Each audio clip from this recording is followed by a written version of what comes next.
back to another episode of Comedians and Cardigans. I am your host, George, a saucy boy. And I have a second saucy boy right next to me here. His name is Mr. Ryan Murphy. Hey, thanks for having me once again. You act like we haven't just been hanging out for an hour and a half.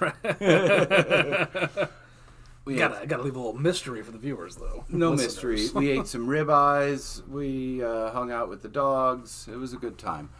But we're back. Sam Kinison, episode 2. Doing this as a two-parter was not a plan. I had thought writing a 5,000-word outline would be like about an hour. But rookie mistake you're learning. Huge rookie mistake. So, yeah, let's just dive right into it. So where we had left off, Sam had done the Rodney Dangerfield special in 85. Okay. And then shortly after that, just once in November and then once in January, Sam did like almost back-to-back Letterman. We played a couple clips from that. And now we're at the point where, so Sam's doing Letterman, and he's also like performing all over, and he's shooting this movie at the same time. So June 13th, 86. Gee whiz, I wonder what movie is this? This movie, oh, I didn't say that yet. I meant to say that before. So Back to School. With Back to School is a movie that stars Rodney Dangerfield. It came out June 13th in 86, which was less than a year before or less than a year after he had done the Young Comedian special. So it was quick. He did this special, and then Dangerfield must have immediately hired him. So remind me, just for you want a synopsis? I was more trying to remember. So Dangerfield, did he see him in Houston? Dangerfield initially saw him in Houston, back when he was breaking stools and doing the Jesus protests. So he's been on Dangerfield's radar for a minute. Yeah. And so he books him on the special, and then shortly thereafter, Rodney's doing this movie, and then he brings him in. So if you haven't seen Back to School, I'm going to read you the synopsis that I just copied. I've seen it, but it's been a minute since I've seen it. Look, it's not all about you, Ryan. We got close to 10 streams on our last episode. Ooh. So hang on, this is for the people. Already going to your head. Yeah, I know. Big time troaster over here. So, yeah, the Wikipedia synopsis. Thornton Mellon, who's played by Rodney Dangerfield, is concerned that his son Jason is unsure whether to go to college. So the uneducated, self-made millionaire encourages him by signing up as a student as well. As Jason tries to establish himself among his peers and make the diving team, Thornton falls for a pretty professor and gets others to do his schoolwork for him. When the suspicious dean finds out, Thornton needs to show he can get by on his own. I like the voice? Yeah, the jokey movie trailer. Yeah, it reminds me of have you seen South Park when they do the Rob Schneider? Rob Schneider is a table. Yeah. So it premiered less than a year after the Young Comedian special. If you've seen the movie, Rodney Dangerfield plays this super rich, he's a tailor. He does he started a Big and Tall, but like a less pleasant Big and Tall. It's like a Fat and Huge, or right? Chunky and Wide, or whatever. And that's where all of his money comes from. But in the original script, Thornton Mellon was actually kind of like a schlubby type guy, like an everyman, and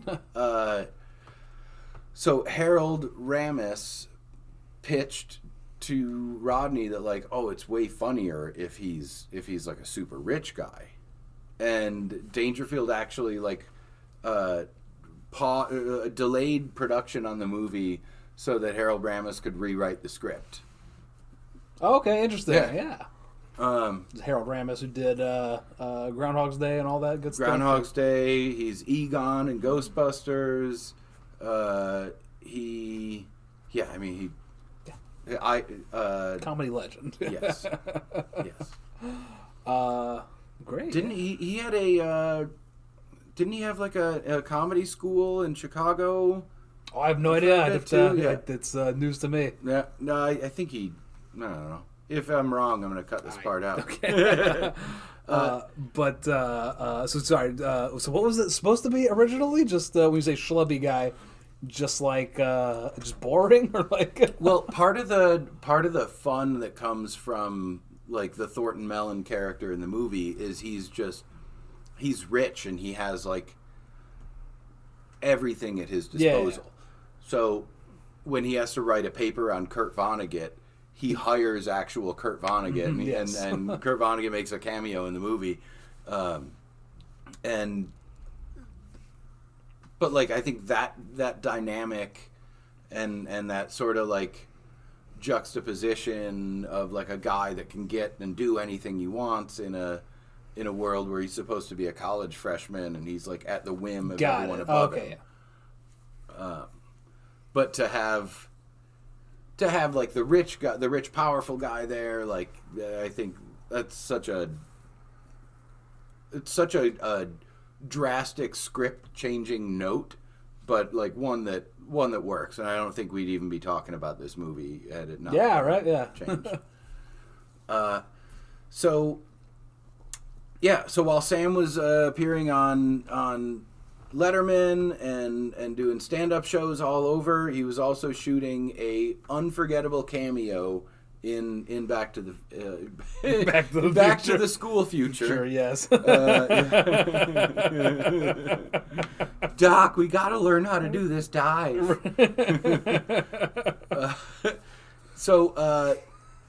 Just shut up and go 88. I don't know if I can do a triple Indy, Doc. So Sam plays Professor Tergeson, who is an unhinged Vietnam vet, and he teaches a class called Contemporary American History. Now, I feel like the answer is no, but is it based on Turd Ferguson?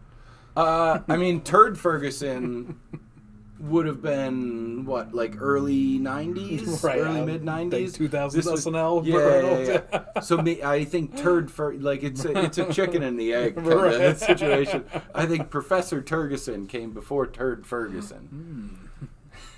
Live and learn. Yeah, maybe the title of this episode will be Professor Tergeson, Turd Ferguson.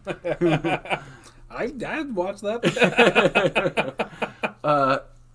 So in addition to delivering like his same iconic, just, his rants, I'm not going to say Sam was like one note, but he had his style, he had his things. So he did his normal rant thing.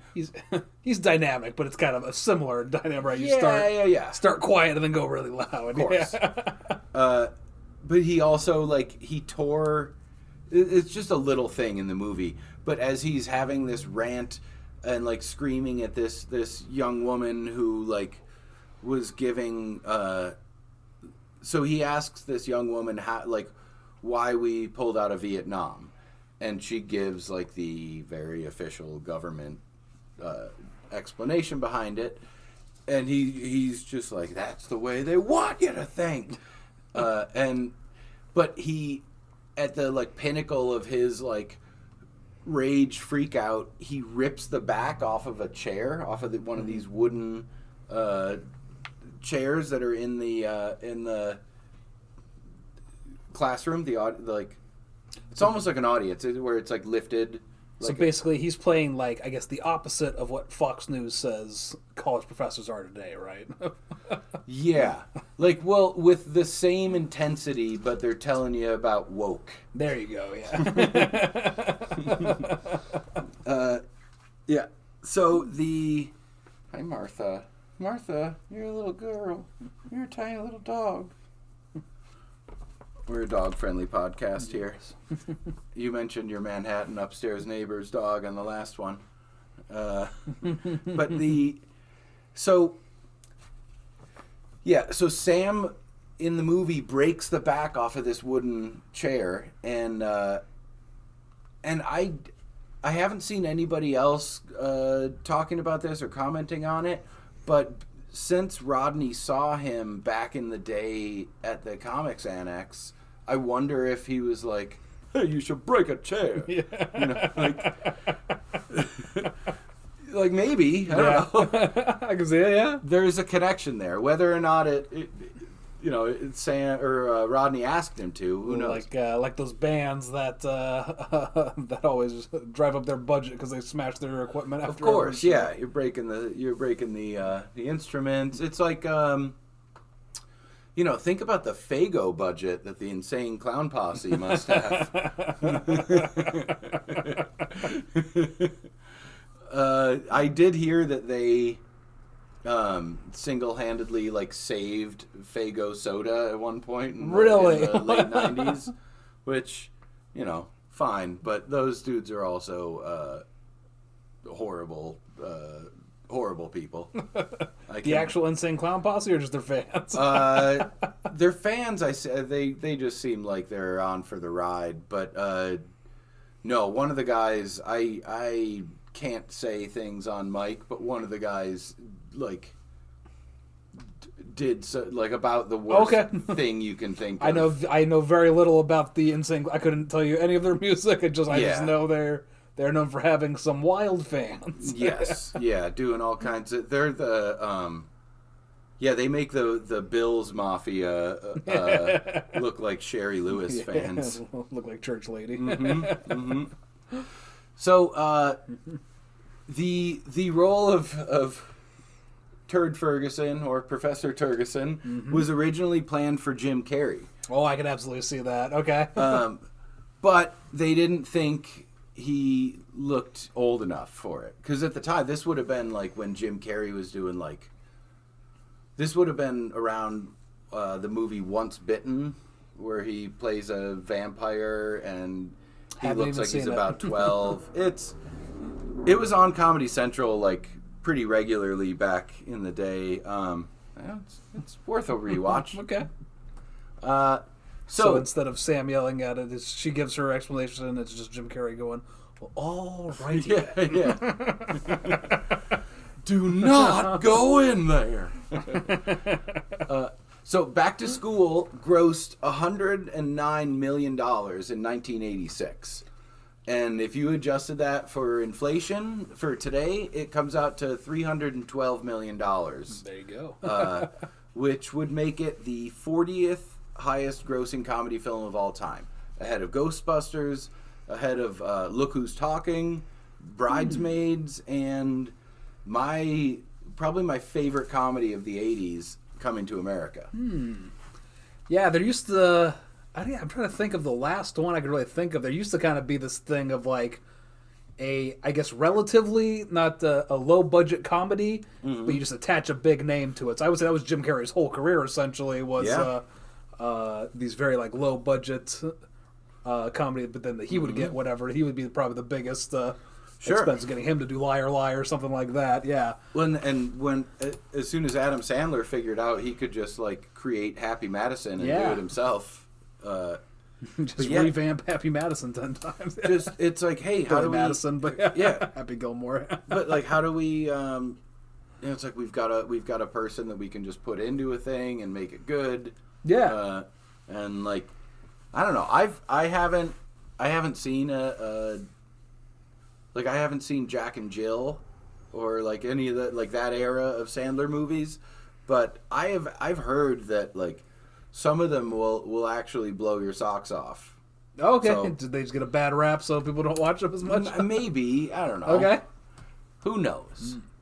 So, November 15th, 1986. I would have been like 1 month and 2 weeks old. Okay, I would have been -8 years old. -8. Yeah, I would have. Yeah, I would have just been out the womb. Probably still feeling some of that fallout from Chernobyl in the spring. But it was also the 12th season of Saturday Night Live, and I don't know how much of a SNL nerd you are, but like I've been a fan. You know, I remember watching Bill Murray hosting when I was a kid. Yeah, I am a fan. I've definitely gone on like deep dives where like I'm pretty sure I watched like I went like a phase in college where I just watched like the first like 5 seasons of the show just because I like I mean Andy Kaufman, Steve Absolutely. Martin, yeah, just guys my dad loved really. It was like and just kind of see what it was like, I guess. Yeah. Yeah. So the 11th season. After the 11th season, so that was season 11 was Lorne Michaels. That was his like return to the show, trying to like bring it back to what it had been early on, and he fired like most of the cast at the end of season 11 and brought back. So like the 86-87 season, that's when he brought in Dana Carvey, Kevin Nealon, and Phil Hartman. So Okay. like Yeah. some big, you know, like the people that when you think about, you know, like Kevin Nealon's Weekend Update is still, like you still see clips of that going viral today.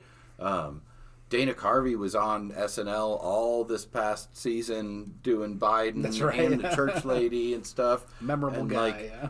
Yeah, and you know, Phil Hartman, if he was still around, he would be. I genuinely feel like if he hadn't been like taken from us early, Phil Hartman would be like one of the most important like actors and entertainment people of our day. Definitely is one of those. What could have been? and just like such a kind of renaissance man of like, yeah. I'm not going to get too far into Phil Hartman, but I got you. He's like for that to be the new cast of the season 12 of SNL. It's just a big cast. So the 4th episode, Sam hosted. Mm-hmm.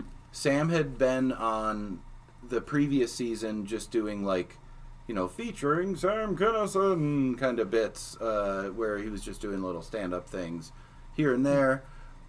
Him and Penn and Teller were, oddly enough, like alternating weeks as like the special entertainment for SNL on season 11. What do you mean by special entertainment? Like doing a almost like a musical act, but like a like that little like vignette of like a comedy act. Oh, very cool. Okay. You know, magic juggling kind of thing. So he did well enough on that. People liked him. On the 11th season, they brought him back for episode 4 of the 12th season. He hosted, and against NBC's wishes, he performed a lot of his like raunchier material. There you go. And which, you know, yeah, that like punk rock vibe that was just rampant in comedy at this time and currently. But I mean, there was that whole thread of like even going to like Lenny Bruce of like just this like I guess extreme free speech as you can be. Yeah, almost like just say whatever you want. Yeah, and almost like being censored is basically being a sellout. Yeah. Mm-hmm. Well, I mean, Carlin went to jail. Lenny Bruce went to jail. Yeah. I assume Pryor did. The marvelous Mrs. Maisel went to jail. Yeah. Who could forget? Who could forget the marvelous Mrs. Maisel? I did watch that show. I liked it. Oh, I haven't. I've heard good things, but.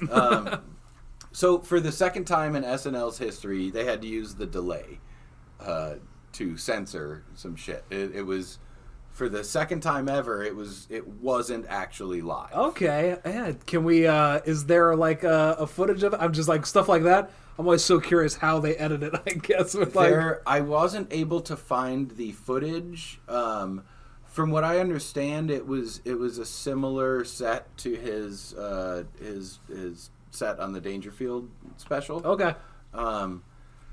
But so the East Coast and the Central Time saw it live, but only the West Coast was protected from his naughty jokes. Good. That's wholesome.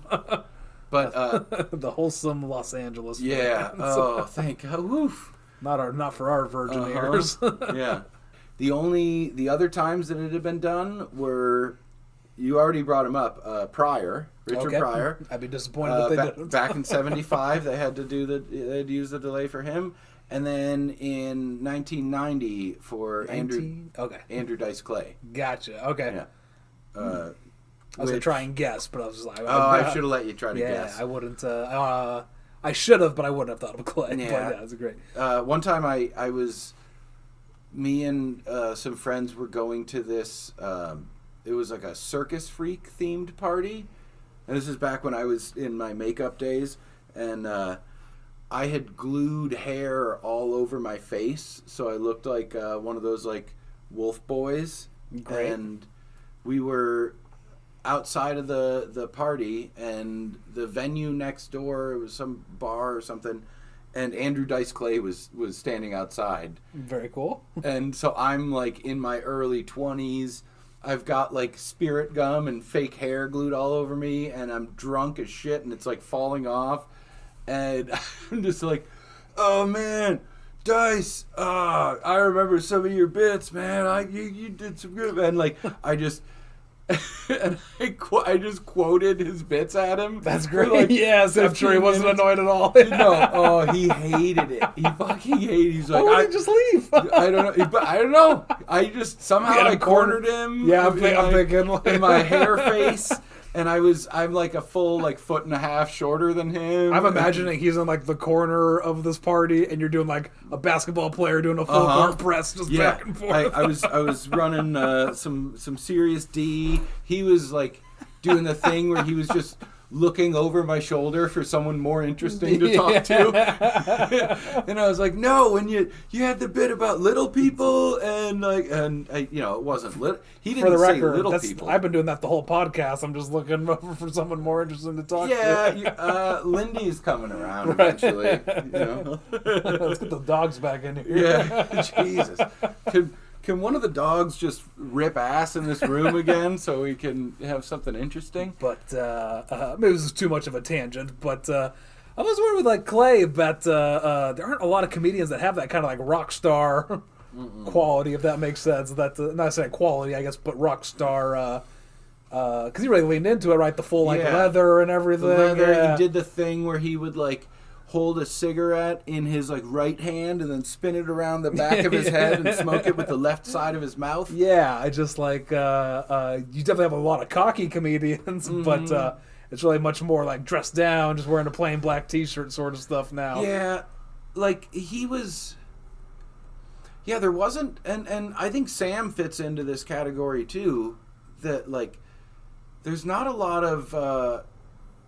There weren't a lot of comedians that were also kind of bullies, you know? Okay, yeah. And I think now, and look, I didn't think I was ever going to perform on Kill Tony to begin with, so I have no problem shitting on it. But like, that's a whole group of bully comedians too, Like Dice didn't really punch up so much. He was like, he was making fun of like marginalized groups and but like comedy has always been to tell the emperor he's not wearing clothes. Right. So I have a personal bee in my bonnet about like comics that are like going after the like you said in the last one, like the guy that is doing crowd work and goes after the nerdy guy who's like, Yeah. you live in your mom's basement, you weirdo. Yeah. Like, that's the guy that's not as good at doing crowd work as somebody who's going to go after the tough guy. Right, exactly. Yeah, that's, And yeah. The powerful, the powerful people are the ones that need to be taken down. I agree, yeah. I think they're... So, I'm definitely a person that believes I think art kind of should be challenging. Mm-hmm. So I almost think that, yeah, if you're not challenging your audience in some way, it's... Yeah, so I don't know who said this, right? But it's basically like there's a... You know, the type of person that tells the audience exactly what they want to hear. You know, there's a name for that kind of comedian. They're called hacks. Yeah. Yeah. But yeah, I think a lot of people kind of... It's almost like they get confused in that it's... I think it's challenging for the wrong reasons sometimes. If that makes sense, yeah. And when we're in a point in the world or the country or whatever where it's saying you know, like being inclusive is now like, you know, like, oh, that's for losers. Yeah. So like I'm going to be edgy by shitting on people who have already been fucked with too much. Right. You know, like I feel like if you're going to be edgy, like I'll always laugh at like a dead baby joke or a Helen Keller joke or something like that. And that's totally going after the, you know, someone that can't defend themselves. No, I think on some level it goes to... Yeah, I mean, it's definitely... You definitely see it with new comics a lot in that they kind of fall into this trap of, like, you just say the most shocking shit you can think of. Mm-hmm. Because, you know, when you go to open mics or whatever, that doing the material, you know, you want to do or you try doesn't get the reaction you want.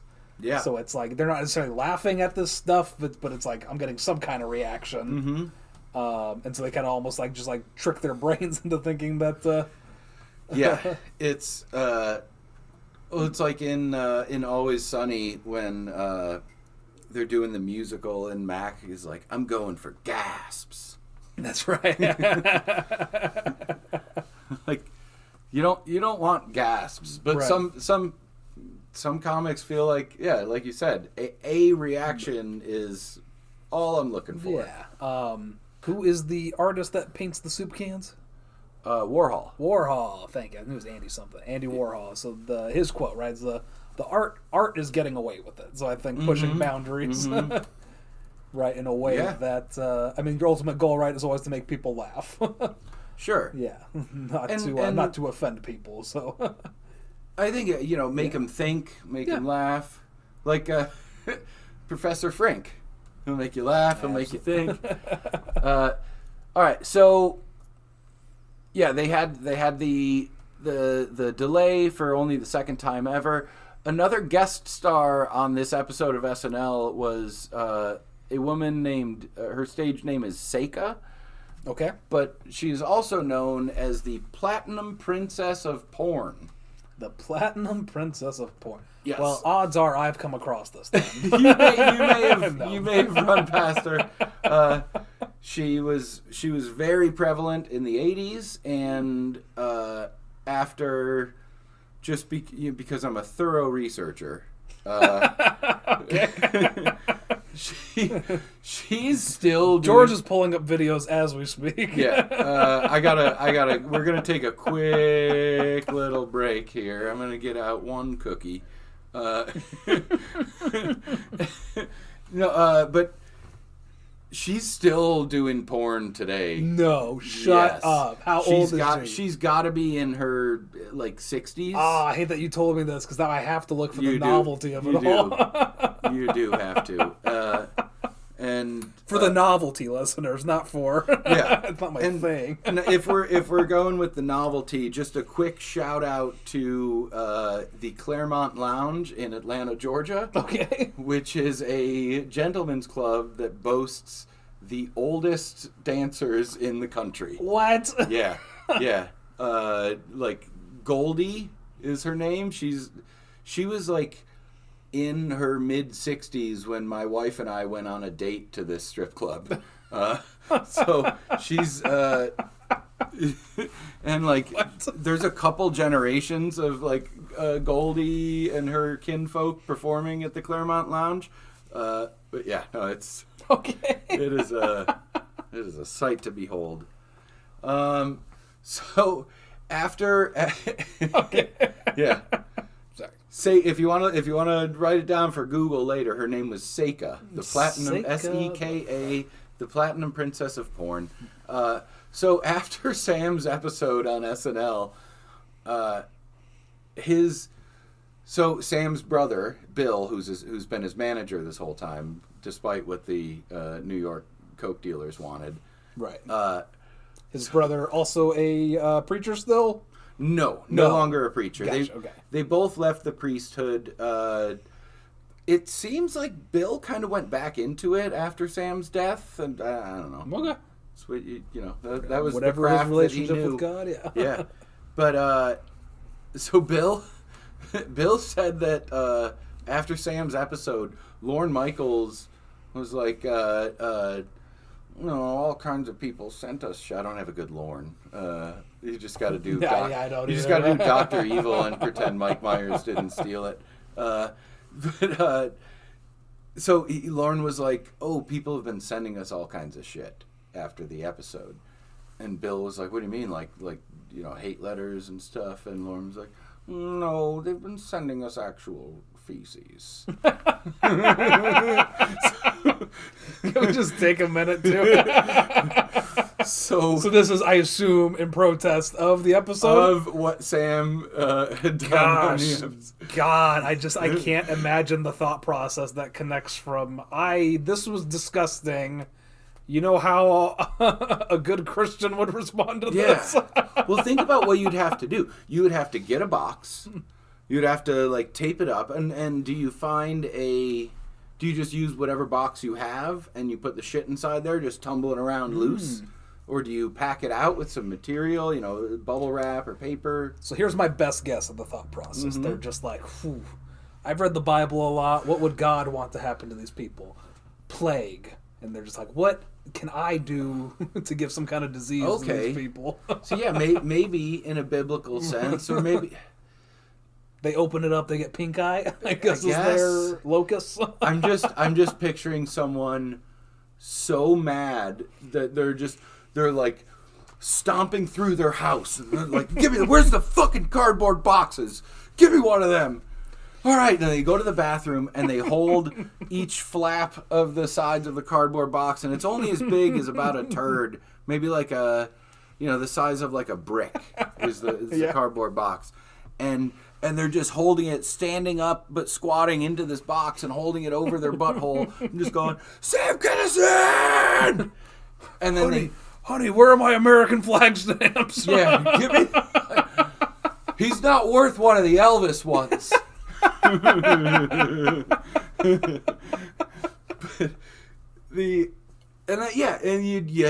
You tape up your box of shit. You put the label on it. You got to address it. You got to write it. You got to take it to the post office, hand it to a stranger, you knowing full well that there is your dookie inside that box, and this unsuspecting postal worker just has to take your shit box. It's been forever. Doesn't FedEx like ask you questions like, "Oh, is there anything flammable, or harmful, perishable?" I feel like shit's a little bit perishable, and I bet it's flammable. I in my youth, I may or may not have burned down a porta potty on a golf course. There you go. So I know there was plenty in there. Or I Little delinquent. allegedly know that there's plenty in there that burns. That is just a wild. They just got so mad that it wasn't clear if it was human shit or dog shit. And just so I'm understanding too, this wasn't a lone shitter, right? It wasn't an isolate. Lorne said it was a coordinated effort. People, like several people. I don't know if it was the way he worded it. Do you think it was, this is such a big box, multiple people had to shit? Hey, Carl, come over. We're doing the shit box again. Because he was like, it's only been... it aired on Saturday. This is Monday. No, wait, one guy. Look, we're trying to send this one out by Thursday so we can just try to get it filled. Because I'm almost starting to think it was one guy trying to make it look like multiple. From what I gathered, listening to Bill talk about this, it was like Lorne was complaining about multiple unrelated people sending separate boxes of feces. It's so crazy that one person would do it, that everyone would have this universal. I gotta watch this episode. I know. I gotta know what made them think. People were just wild in those times. You know how the magicians can make you think of a number or whatever by the words they use? Something Sam did. He was just subliminally sending out shit in a box, shit in a box, and send it to Lord Michaels. Yeah. So that was the impression that he left on 30 Rock. So Sam is. Here's my big boy. Hi, big boy. Hello. Oh my gosh. Oh, you drank water too. Your mouth is very sloppy. Hi. Bubba, we're recording. Did you know we were recording? Is that why you ran in? I know. You're hitting your tail against the blanket I stapled up as sound dampener. So after SNL, Sam is on one, you might say. Say more. So Sam is like he's getting deeper into drugs and booze and stuff. He's also does he have a drug of choice? Or is that a curiosity? It's Coke. Coke. Okay. From what I can tell, Coke is the thing that he really loves. And fat Coke heads. That is a lifestyle. Yeah. Shit. To be, well, I mean, you gotta to be doing drugs in that capacity. You're not really caring about your body all that much. So, I mean, it like Belushi and Farley and so Sam was just another one on that list. But he had developed like this reputation for being the guy that can do all the drugs. And so he would like hang out with fans and stuff. They would bring him stuff almost. Yeah. So he had a bit about it. I'm going to play a little clip here. Let's hear it. Line long. I come with you. Oh, it's Kinison! Hello! Here's your line. It's like 2 feet long. There's rocks in it you can put in your driveway. Chopped up. I don't get a straw. I get a piece of a garden hose. So he's got his standard big sure it all goes through. overcoat. Here, go! Like So I'm trying to live up to the image. Oh, get out of my way! Watch me! Ah! And I would sniff all this shit up. About 2 minutes later, I'm walking around the party going... He's hitting the mic against his chest. Party as much as everybody he did have good mic work. I appreciate his mic work. But so if you get known as the guy that just does all the drugs, you're gonna get offered all the drugs all the time. So Sam was said to have an inhuman ability to consume and function while on huge amounts of the booger sugar. My outline is littered with just analogies for coke. For cocaine. I've heard stories about guys like I don't know. I'm so bad with names today. The guitarist for the Rolling Stones. Keith Richards. Yeah, I don't know. I'm so slow on names today, but You're slow on a lot of stuff, Ryan. But I've heard stuff like him and Ozzy have been offered like scientists want to study them because they're almost like it's shocking how much drugs you've done, and that you're still alive. You know what I mean? How is your brain functional? It's like you've done the equivalent of like 6 or 7 ice pick lobotomies to yourself. Yeah, right. I don't know how this is even working. So You should still be high. yeah.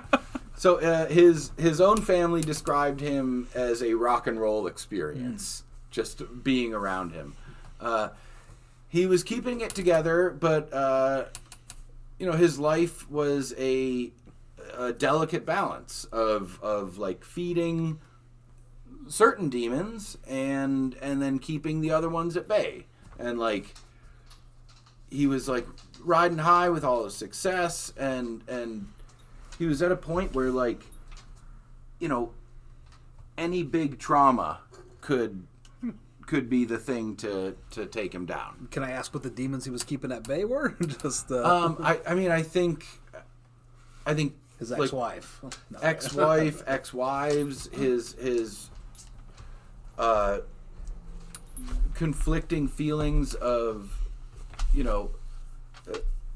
his conflicting feelings around like emotional attachment and relationships and all that stuff.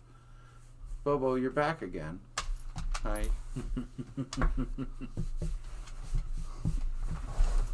Speaking of big party I animals. know. Come on, you big party animal. So I think it was a lot of like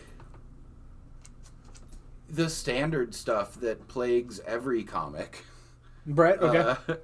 And also like he had made his career on just screaming about how horrible the opposite sex is, but he was also like always dating someone or married to someone or both, or Right. So like I think there was a lot of stuff there that like he probably never dealt with, and the dude's parents got divorced and he ran away at 14. So like for like a year and a half, like he had some shit. So I think he was like a lot of people who rely on drugs and alcohol and stuff. Like he was self-medicating for some undiagnosed shit. And on an unrelated note, I'm gonna hit my weed pen real quick. But so basically, right, Sam's essentially at peak of his career, at least close to it, doing a lot of drugs. I feel like you're building up to some kind of fall for him. Don't know if we're there yet. Sorry. We are. I am. It's almost like I wrote this to have you expect a big fall for him coming up. So Sam's youngest brother, Kevin. Remember, he had 3 brothers. There's Richard, Bill. Those were the 2 preachers. Kevin was the one we haven't really talked about much. That was the baby of the family. But he'd been working towards becoming a male model. Fascinating. And now, I'm picturing he looks exactly like Sam Kinison. I mean, from what I could tell, he didn't have much success as a male model. So maybe he did look a lot like Sam Kinison. But I feel like if you're going into that world, that Zoolander world at all. I mean, I'm totally just picturing he just busts in and he's like, Calvin! Let me model your underwear. I'm going to put my dick in your fabric! So... Maybe he was. I hope he was. I also hope you don't feel bad about that riff, because the next line is, he killed himself. Okay, a little bit. So on May 6, 1988, Kevin tragically took his own life. He was 28 years old.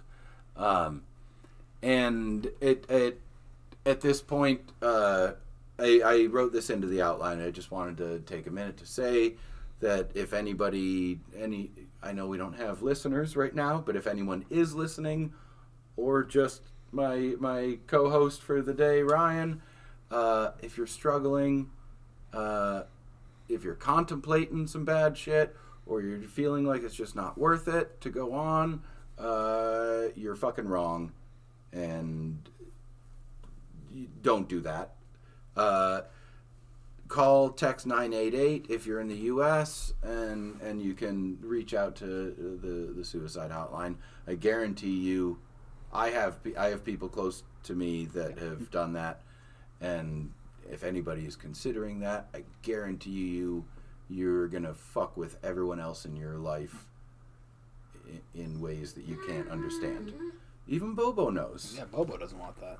All right, that being said, let's get back on to the jokes. No, we're still talking about Kevin Kinison killing himself.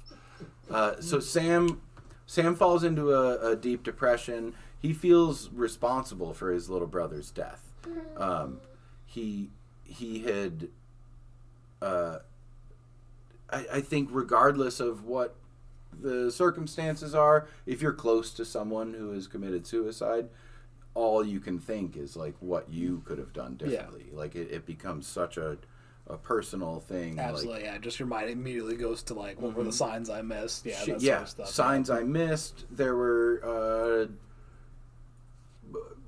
I could have been the nicest person ever to this person for our entire connection. Like you just with suicide, everybody in that ripple just hates themselves for what that person did. So Sam, no different. He felt responsible. He thought he could have helped in some way, and like just deep depression. I don't know if you've ever been in like a real bad funk, but I certainly have. And like you just want to like live as such a scum fuck and like in a little cave and not deal with anybody. Yeah. So Sam's little cave was the basement of this place called the China Club in Vegas. He had known them from performing there. I couldn't find much history about the venue, but just from like stories and like oral histories and stuff that I had read. So he was in the China Club in Vegas for like a couple of weeks after his brother died.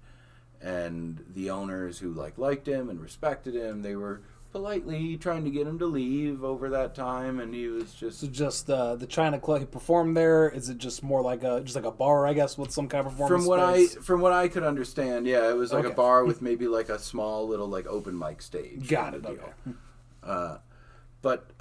So the owners kept trying to get him out. It's kind of a power move to just be like, do an open mic and just be like, I live here now. Yeah. But if you're a guy at his level showing up to do an open mic, then they're probably like, oh yeah, whatever you want, sir. Yeah, don't want to. So after a couple of weeks, after weeks surrounded by empty bottles and empty Coke baggies, Sam fired 3 shots into the basement wall with his pistol, and he was kicked out of the China Club that night.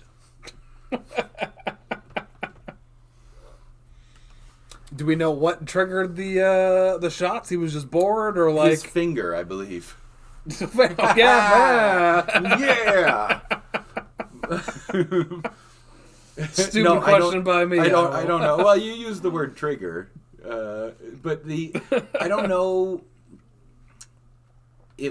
It was hard to really dial in what happened here. This was the account from his girlfriend's little sister, who at some point was in the basement with him during this time. Okay. I don't know what the deal is. We will talk about girlfriend and little sister in a little bit here. Hey, I'm all about the Second Amendment.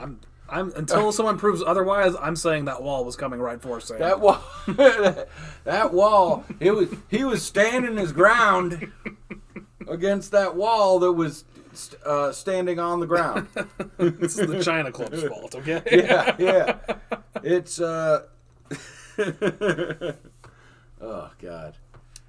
So if it's not yet clear, Sam, like most male comedians of the past and present, was I'm going to read this because I like the way I wrote it, was energetically misogynistic. Energetically misogynistic. I used a thesaurus because I didn't want to say violently misogynistic, because I didn't know if he was in fact violent towards women.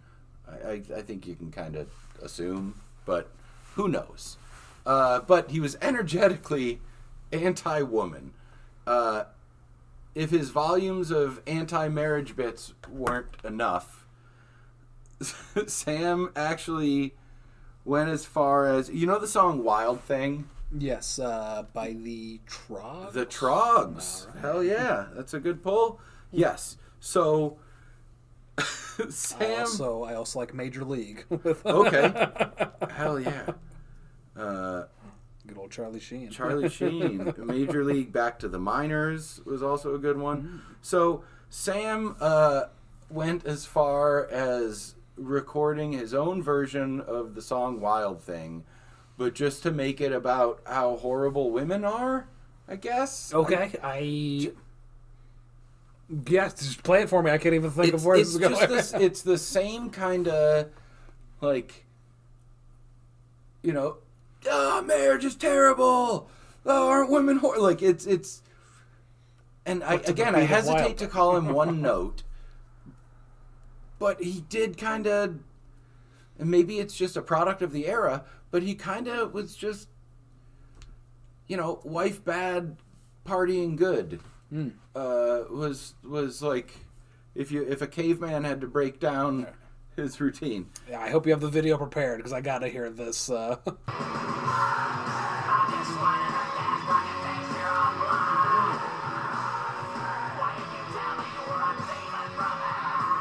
didn't you tell me you were demons inside?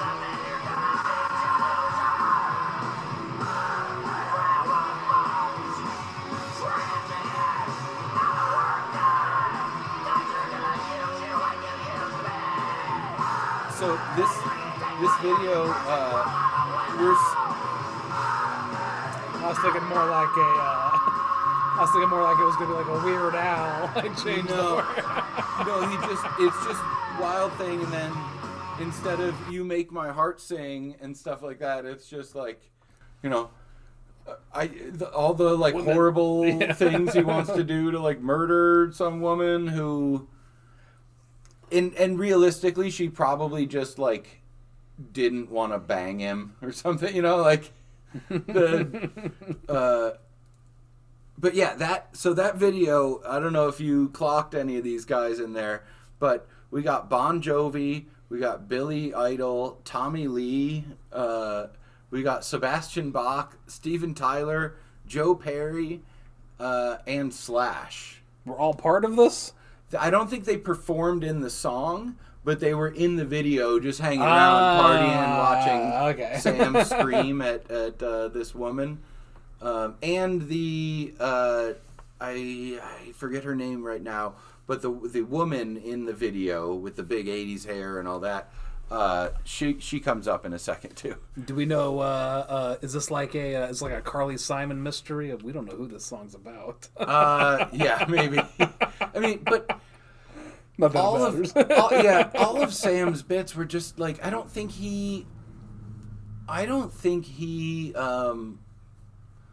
cared enough to ever get to know any woman well enough to like direct something like that. I think he just hated all women so much that like they were all an analog for probably his mother, probably his first wife, his first, like, he just... Do we know the context was there some story, like, was this supposed to be, like, a joke thing? Or, like... Or was this his creative angst? He had some, like, creative angst, and he did end up doing, like, he did a lot of music stuff. Okay. Like, he had, like, when he released his comedy albums, there was actual, like, music on some of them. Oh, okay. Very cool. Which is fun. Like, I just watched, Jeff Akuri? Yes. I was just watching him, a clip of his. He was doing some crowd work, and he was talking to a musician in the crowd, and he was like, do you ever make jokes in between your songs? And the guy was like, yeah, sometimes. He's like, don't do that. It's like if I made a joke, and then afterwards I was like, all right, now here's Wonderwall. But Sam did that shit. That's great. Yeah, I guess I've heard that with a few guys of almost like they were musicians that would tell jokes and almost like I guess that they were so bad at music. At music, yeah, that the entertaining part of their Don't sets. do that. Don't do that shit. Like the Beatles can, Paul McCartney can play the same Wings songs and Beatles songs that he's been playing for his entire career. You can't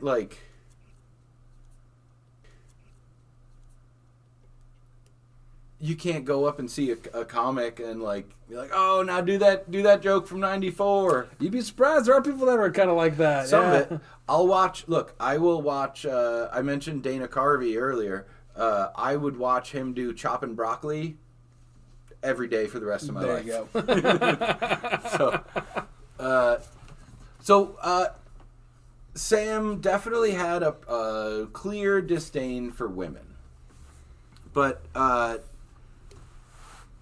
Ryan, I want to ask you a question. Okay. When you were...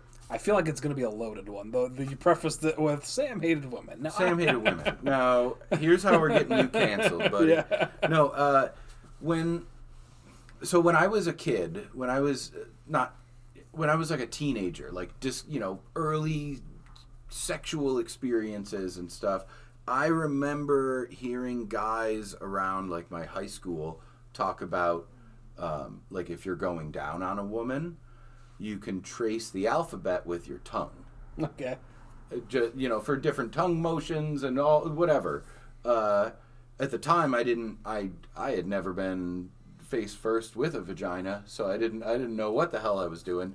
But I remember hearing that, and when I was down there on the business end of it, that popped into my head, and I remembered that. Did you ever hear that? I had definitely heard that. What's so funny? I feel like I heard it from a movie more than from my friends.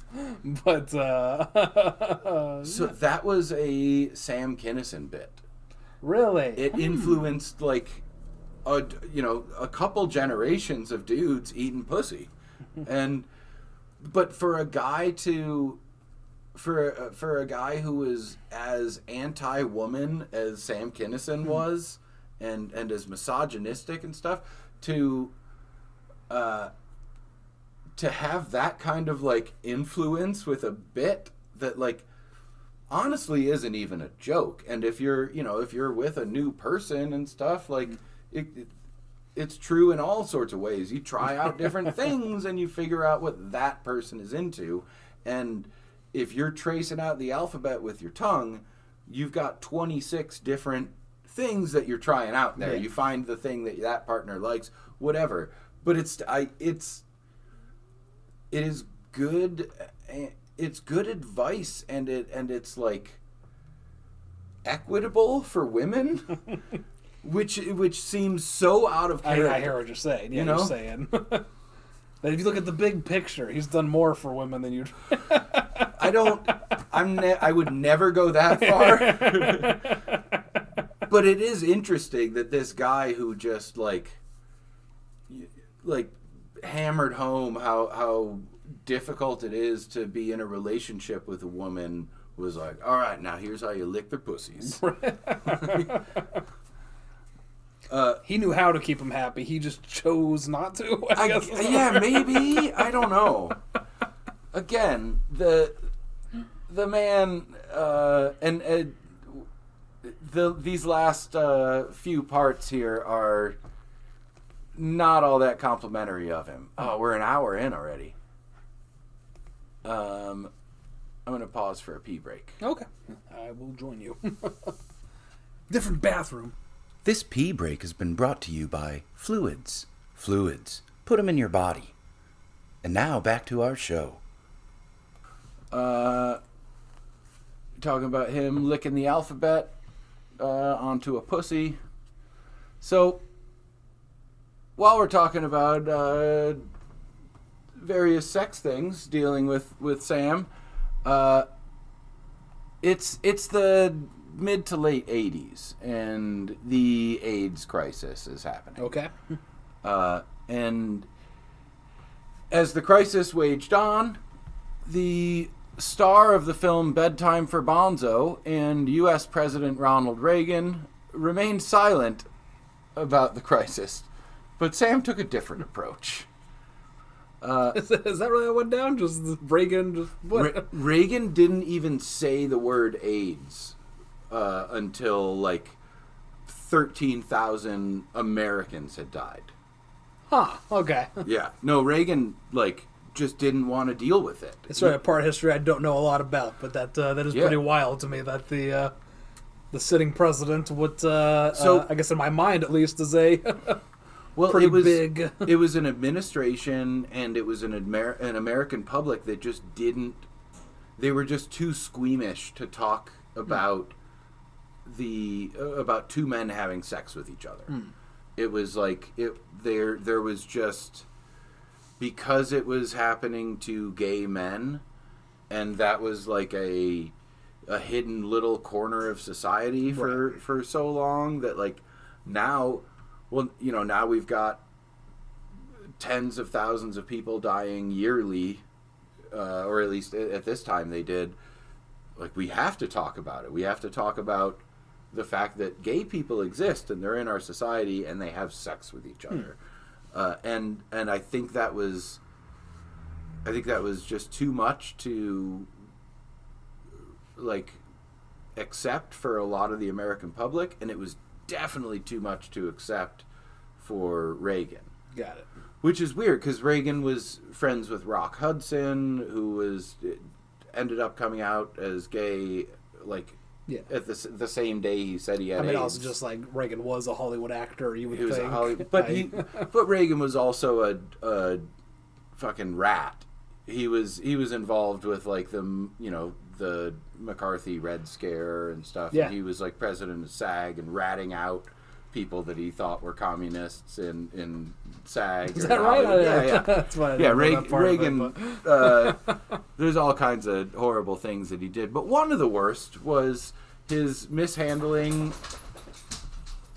One of the worst was his mishandling of AIDS and HIV. So in 1989,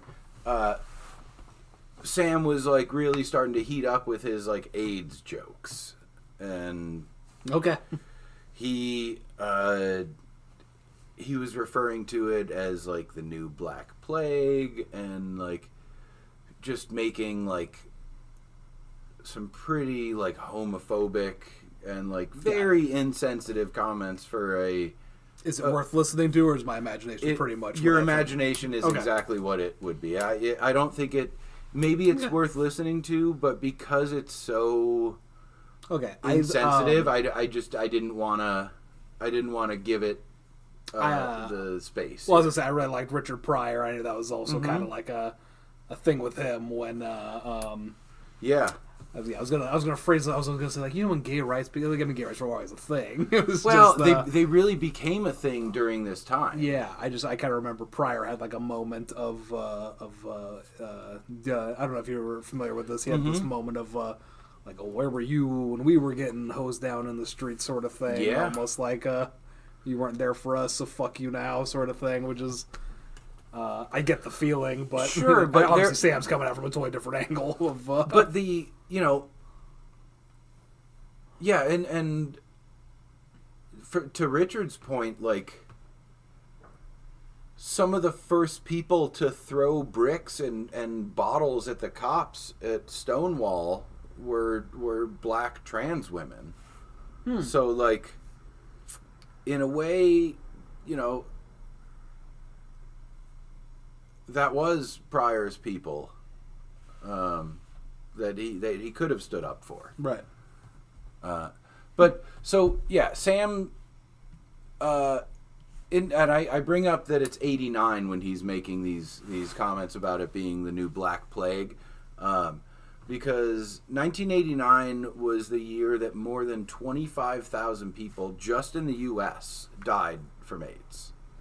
Wow, 25,000 in 1 year, and granted, like we had more with COVID, but like that was like a worldwide plague that affected everybody based on breathing, not based on any kind of like sexual contact.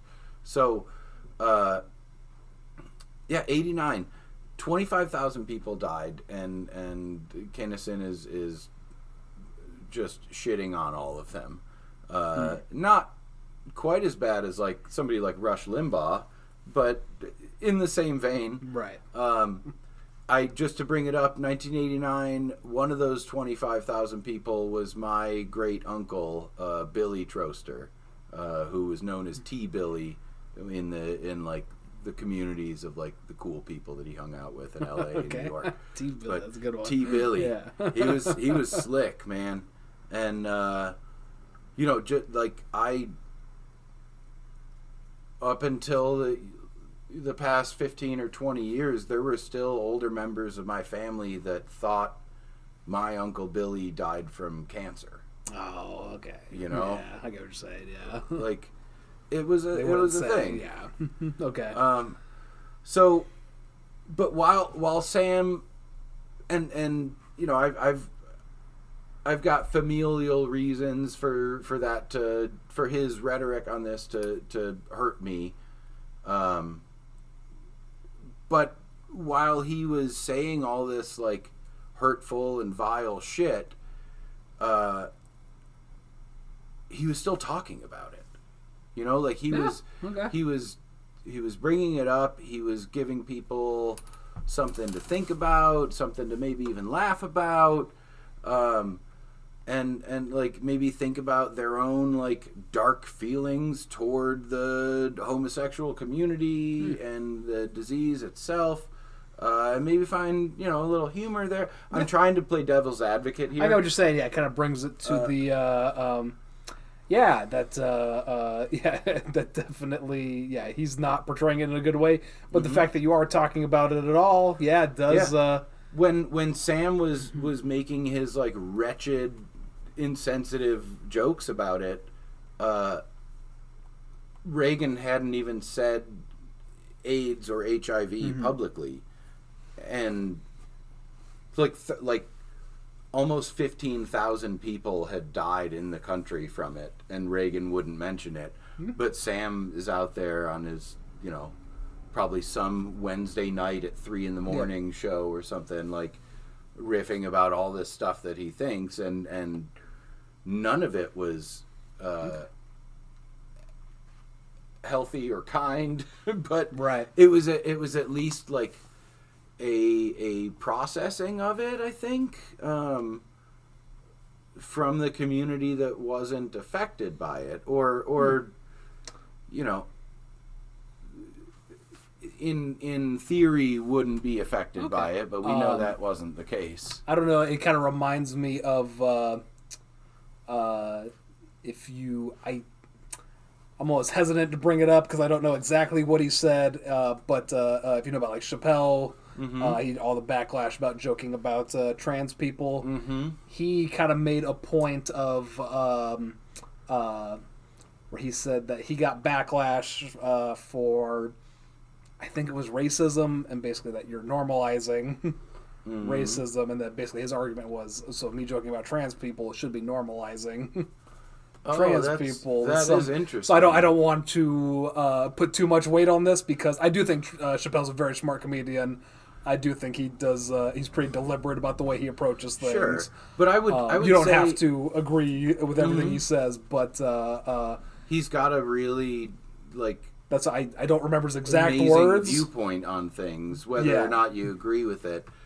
But I would say that on the Chappelle show, he more like gave a generation of suburban white kids what they felt like was a pass to use the N-word because they watched the Clayton Bigsby sketch 100 times.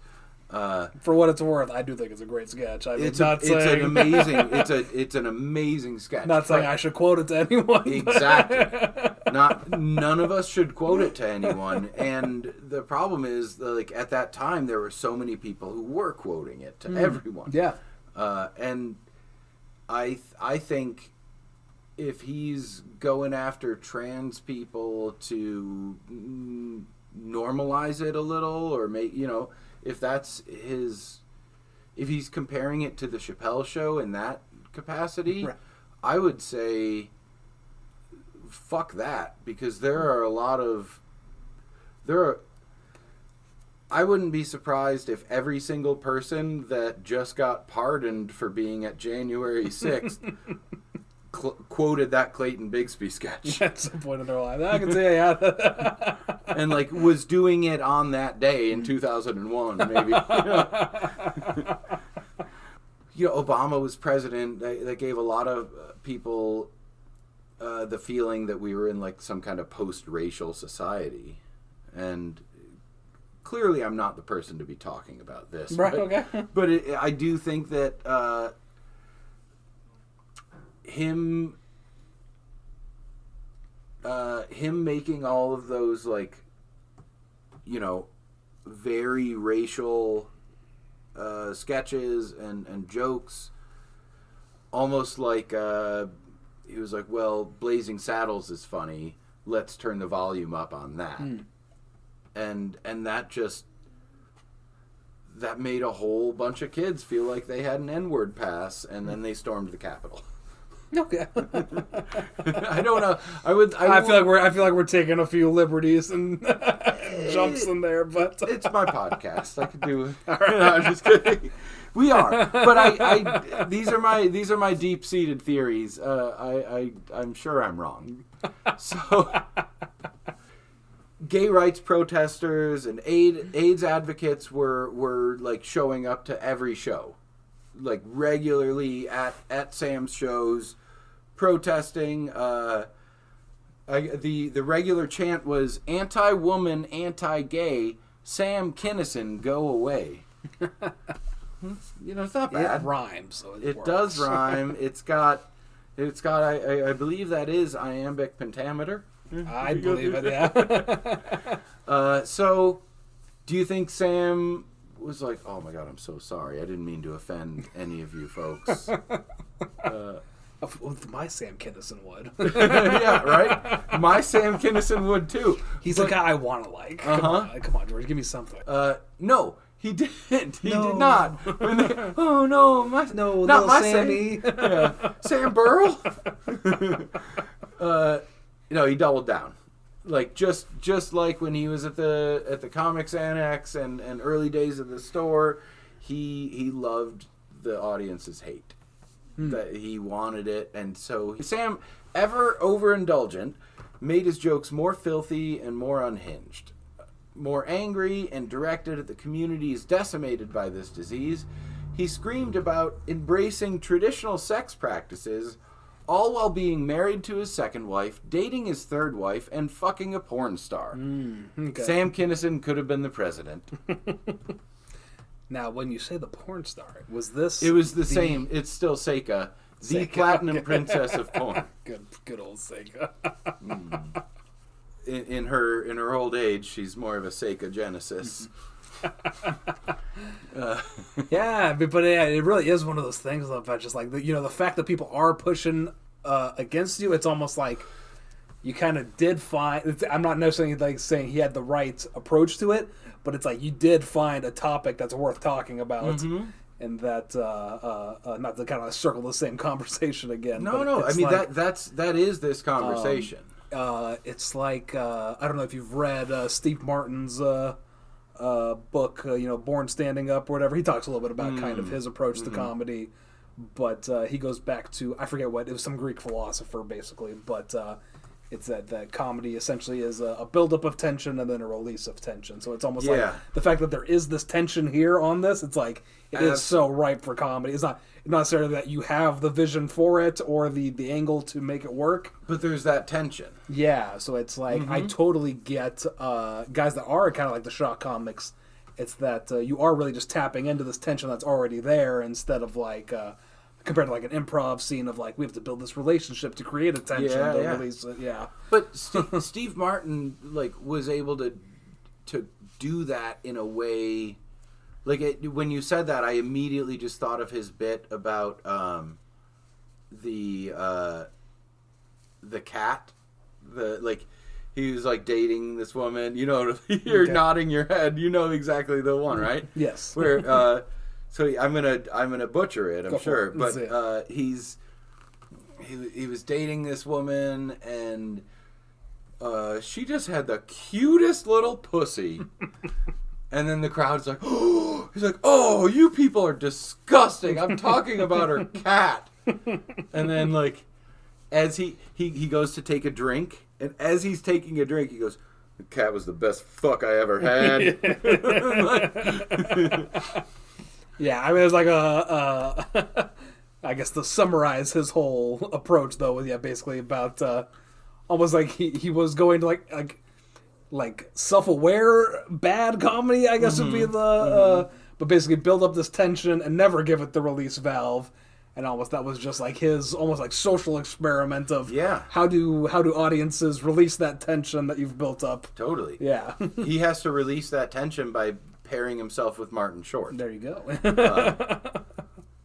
But him without that tension being released is just the movie The Jerk. You know, it's just like further and further, or even him in A Man with Two Brains. Yeah. I'd be curious how other people think of it, but I think The Jerk's a good movie. Everybody thinks The Jerk is a good movie. Everybody that is in a dad's age loves The Jerk.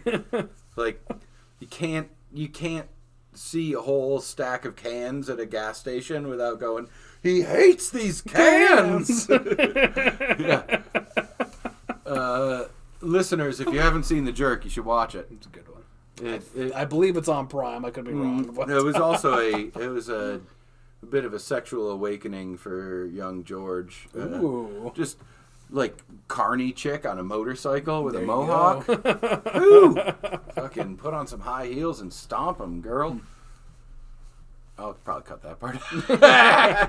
If you need me to say something to make it less awkward, no, IFC horror movies. It's like, just old. They weren't even scary. They were so old, sort of things. Yeah. But just like you'd get 10 seconds of boobs, and that was that was worth it to me. And it's you know what, Amazon at some point realized that in their original programming, and now every first episode of every Amazon show, like within the first half hour or I haven't noticed this trend, but that's amazing. Like go watch any popular Amazon show.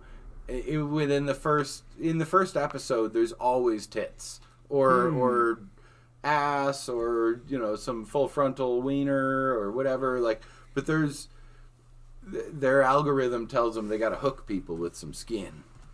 I was really trying to think of like some Amazon show that would be a funny for that. It was be like, whose line is it anyway? Yeah. Man, the full frontal Bush and Grace and Frankie. Was, it's Netflix though. Well, they pinched their bit. During this time, he wrote a bit on necrophilia, which is probably one of his most like fucked up pieces of stand-up comedy. That as soon as I finish muting this YouTube ad, I felt sorry for these corpses because I know these guys were laying out on slabs. They're in there going, well, life was tough, and he's face down I have face down, and I'm glad I went through it, and now I'm ready to spend eternity in heaven, be with Jesus, and rock of ages. Hey, what's this shit? Oh, I don't believe this! There's a guy's dick in my ass! Oh, you mean life keeps fucking you in the ass even after you're dead? Oh, never ends, it never ends! So that was during his like. Somehow he got from like being gay to also gay men are fucking corpses. Okay, I guess in his look, it there is almost kind of like this this homophobic thing of, well, if you'd fuck a dude, you'd fuck anything. Anything. An animal, a chair, a corpse. Well, and that's that's why it always trans rights stuff and ends up in like, what are they going to do to the children? Gay rights stuff ended up like back in those days ended up in like, what are they going to do to the children? Even you can go back to the civil rights era. There were bathroom issues during the civil rights era. Like, what's going to happen if we have integrated bathrooms? The children. It's like it's always the same shit, you know. And Sam was no different. He was still going, like, he's like, oh, these gays must be fucking corpses or whatever. I mean, there's like, oh man, I definitely don't have the tact to approach this. That's what this podcast is all about, my friend. But like, there is almost like a brilliant angle on being like, you're dead, right? You're in heaven. What? That's what happens to me. Oh, come on! For the world to suck so much that like you still get literally fucked afterwards. That is a funny premise. I wish he hadn't tacked that in with like his like homophobic jokes. It's almost like, you know, when like I don't know if you ever heard like religious people get like oh, don't masturbate because your ancestors are watching you, and it's like I just feel like I have a different vision of heaven. Yeah, it's not my heaven. I guess sorry, Father. I would choose to do literally anything else than watch like my grandchildren in their 50s just pulling rope in front of the red tube monitor. So what's your idea of heaven? I'm sorry. Yeah. No, mine is just the what dreams may come heaven where everything's made out of oil paint. What? It's fine. Good one, okay. So I started telling you about this movie the other night, Atuk. I've already forgotten then. Okay, so go good. on.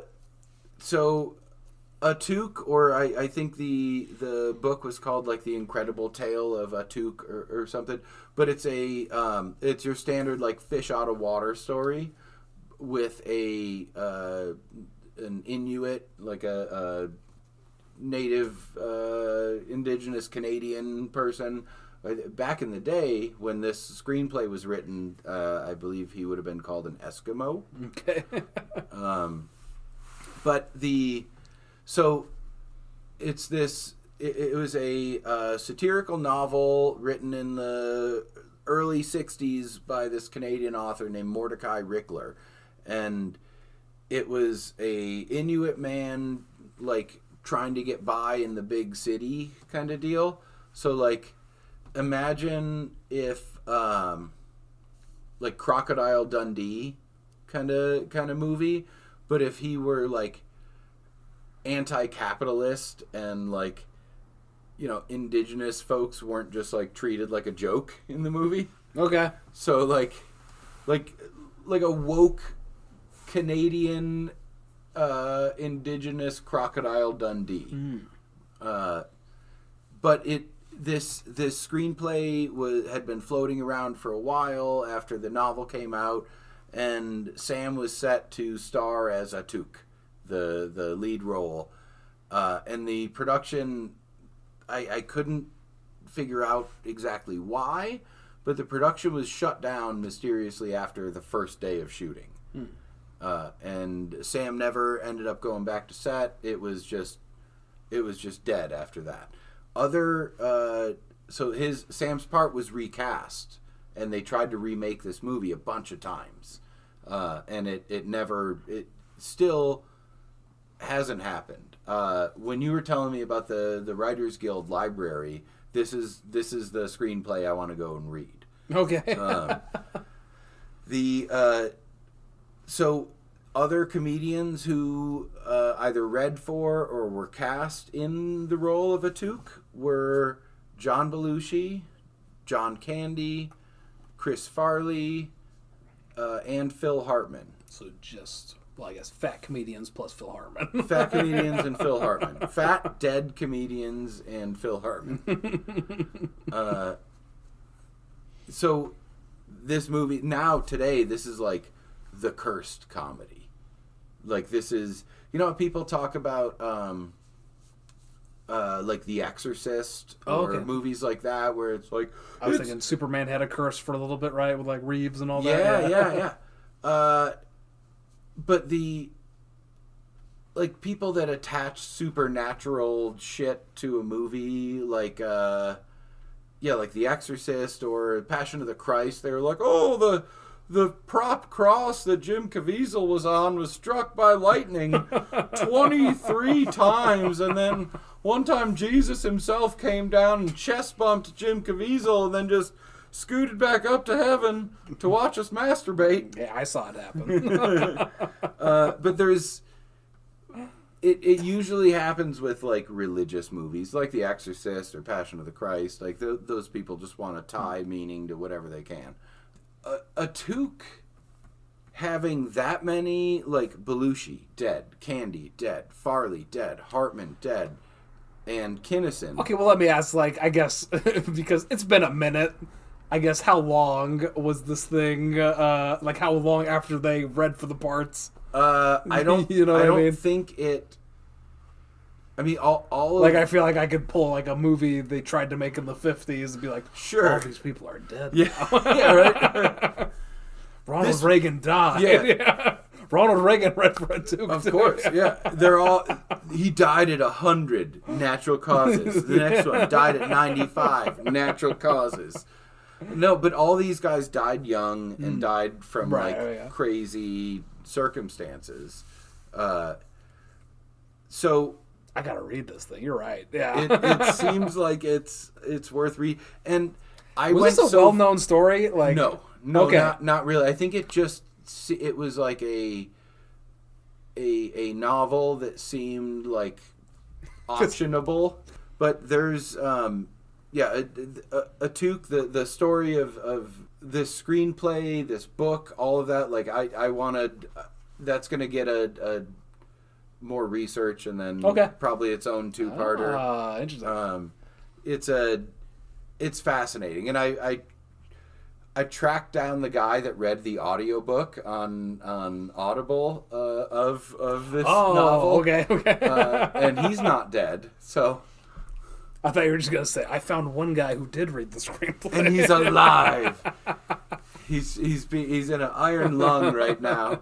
It's obviously the visual part of it that's cursed. Yeah, but it's just interesting that Sam is another person on the list that was set to star in this movie or read the screenplay or was involved with it somehow.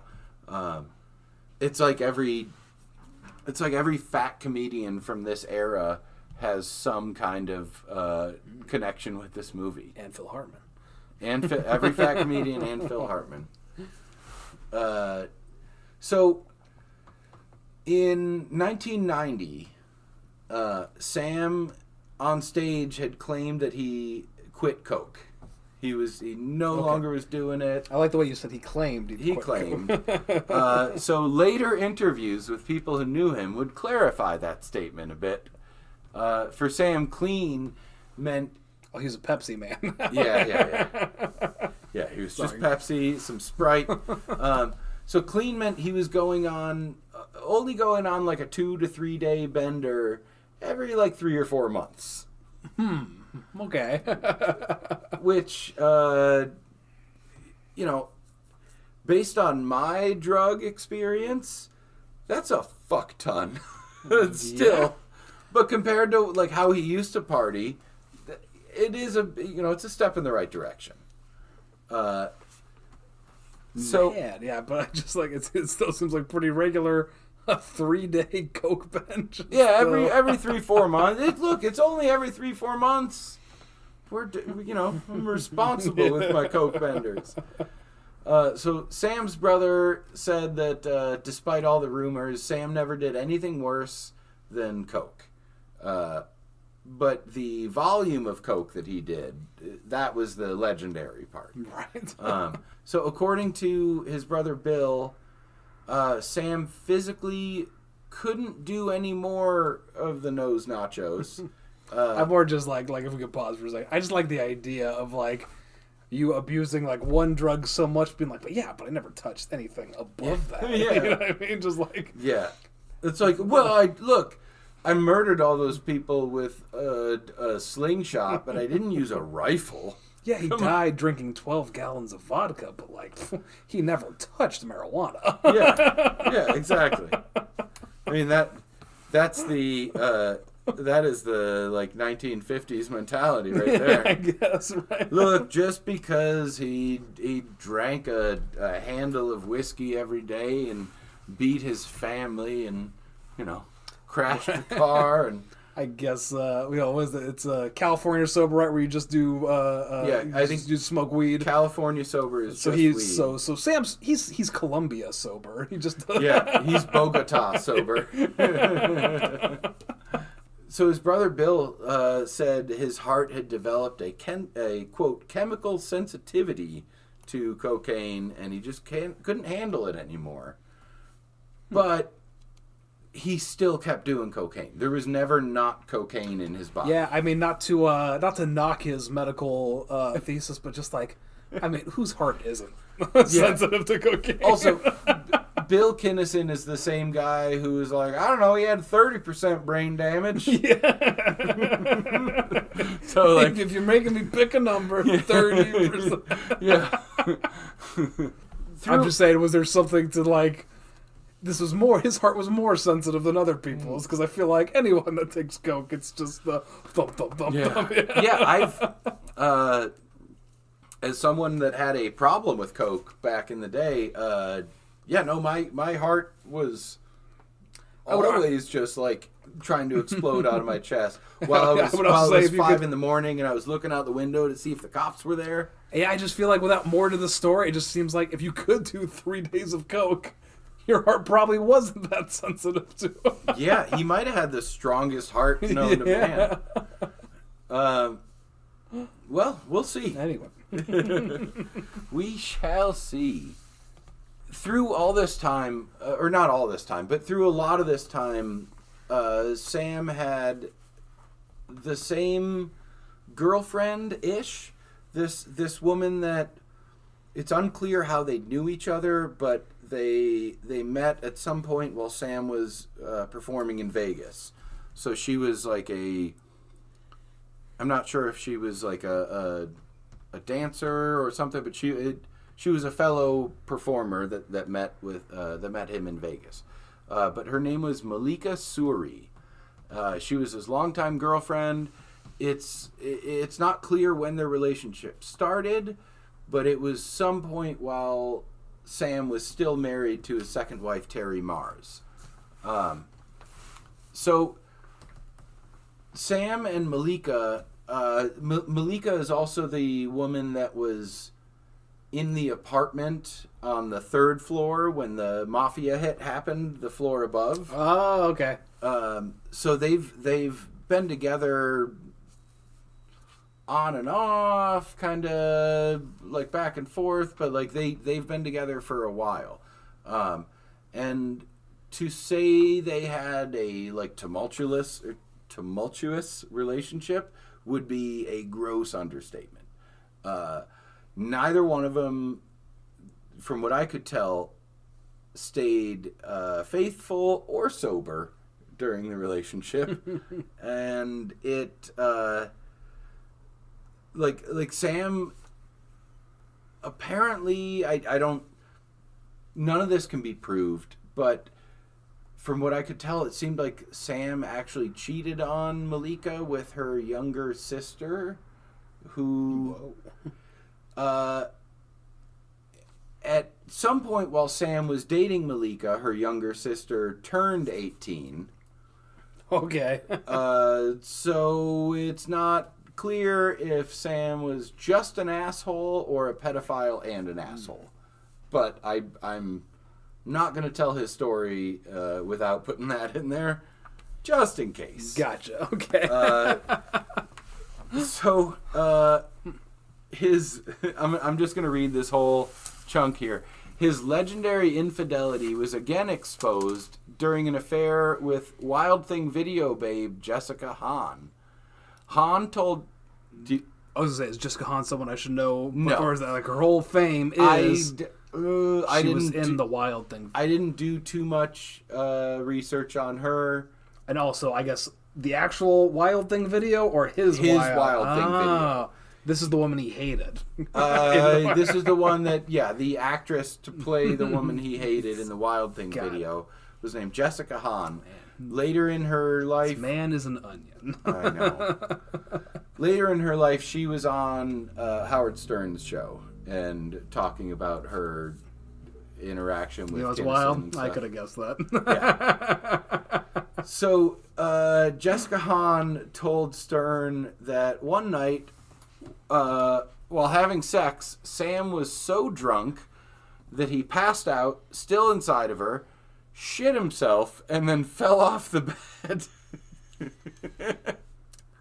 Man. That's pretty wild. Mine's the only one that's almost like, if he was this drunk, how was he keeping it up? Right? And this was pre-Viagra and stuff. Like, we've... I got some questions about this story. I agree. It sounds a little salacious for the Stern show, but... I think it's more likely these things happen on separate occasions. Yeah, one time he passed out, one time he shit himself. Yeah, which is enough of a story. I don't know that, like... Yeah, I know you can't pee with a boner. I would imagine... I've never tried to take a shit with a boner, but I would imagine you probably can't as well. These are the hot... interesting topics that I was really hoping to. Yeah, we need to. We'd do some tests for science. Yeah. Oh my god. All right, you give me a boner. All right, you pull up some. Porn princess videos. Yeah. Seika. Good old Seika. You pull up some Seika videos. So we're gonna come back in 30 minutes. Yeah. So I did. I think part of it I just wanted to tell the fun story of Sam passing out, pooping the bed, and then falling off of the bed. It's pretty wild. Because true or not, it's a fun story. And we got to actually talk about a Can I also just say like one last story. thing on the story? Yeah, no, keep it fun for now. Assuming it's true, is that like I don't think he fell out of the bed. I think once you shit in bed, it's almost just like I'm just not going to sleep where I should have. Yeah, I think from what I could gather, he was so passed out that like he didn't notice the shitting. Okay. I'm just thinking, if I was in a state of mind where I was so blackout I shit the bed, I would absolutely be in the mindset of, that's something for mourning me. I'm going to sleep over it. Yeah. I'm going to sleep on the ground over here. Yeah. Yeah, I can honestly say I've never been blacked out enough to shit the bed. Yeah, absolutely. I'm with you on that one, yeah. So, I don't know what I'd do in that situation. I feel like I don't think I can judge old. No, you know what? I can judge Sam. He's still a dick. So yeah, I wanted to talk about the Sam shit in the bed story because it's fun. Because the next thing that we're going to go into is less fun. In June of 1990, a man named Unway Carter was arrested and put on trial for the rape of Malika, Sam's girlfriend. So the charges allege that Carter was driving him home after a show. After getting home, Sam passed out, and then Unway was alone with Malika in the house, and free to do whatever. So the story was that he dropped Sam off. Sam went and passed out, and then this guy raped Sam's girlfriend, Malika. Unway Carter testified that he met Sam at a club on the Sunset Strip, and Sam paid him $100 to just like quote be his bodyguard for the night. So like that makes me think Sam was probably like drunk and obnoxious and needed somebody to stop other people from kicking his ass again. Okay. Yeah. So at the end of the night, Sam's hammered. I think this Unway guy is probably also drunk, or at least not safe to drive a car, because they both take a taxi back to Sam's house. Unway, for his $100, gets Sam up into bed, gets him, settled and all that. And after he puts Sam to bed, he's going to, just crash out, because they took a taxi. He doesn't have a car or anything. He's going to just crash out in the living room or whatever. And he hears a woman screaming coming from the room where he just put Sam to bed. And Malika runs out of the bedroom, and straight into Unway's chest, just runs right into him. He's trying to be like, well, what's going on? Why is the screaming? What's the deal? And they're both probably a little drunk, a little, it's the 80s. They might have been doing all kinds of things. They end up, according to Unway Carter, she kisses him while he's consoling her after this fight, and they end up banging that night.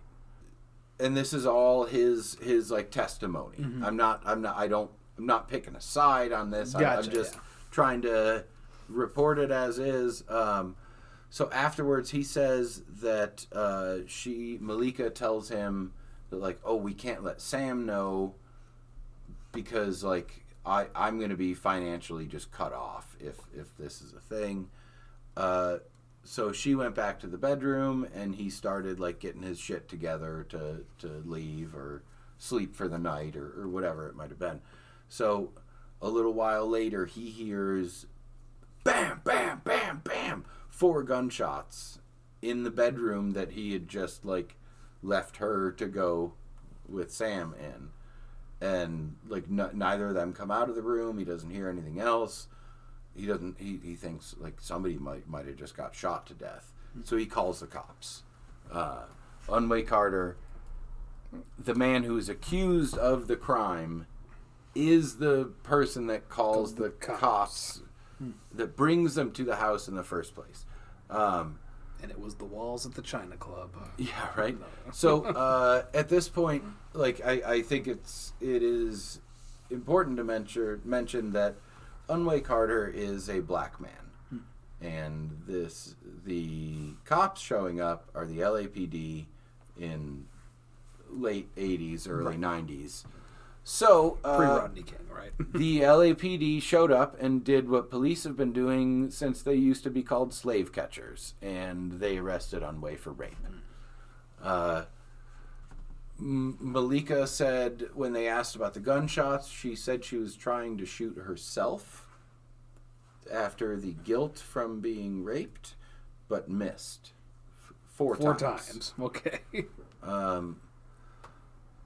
So the trial was held about a month later, and after 2.5 days of the jury deliberating, they were deadlocked, but favoring acquittal.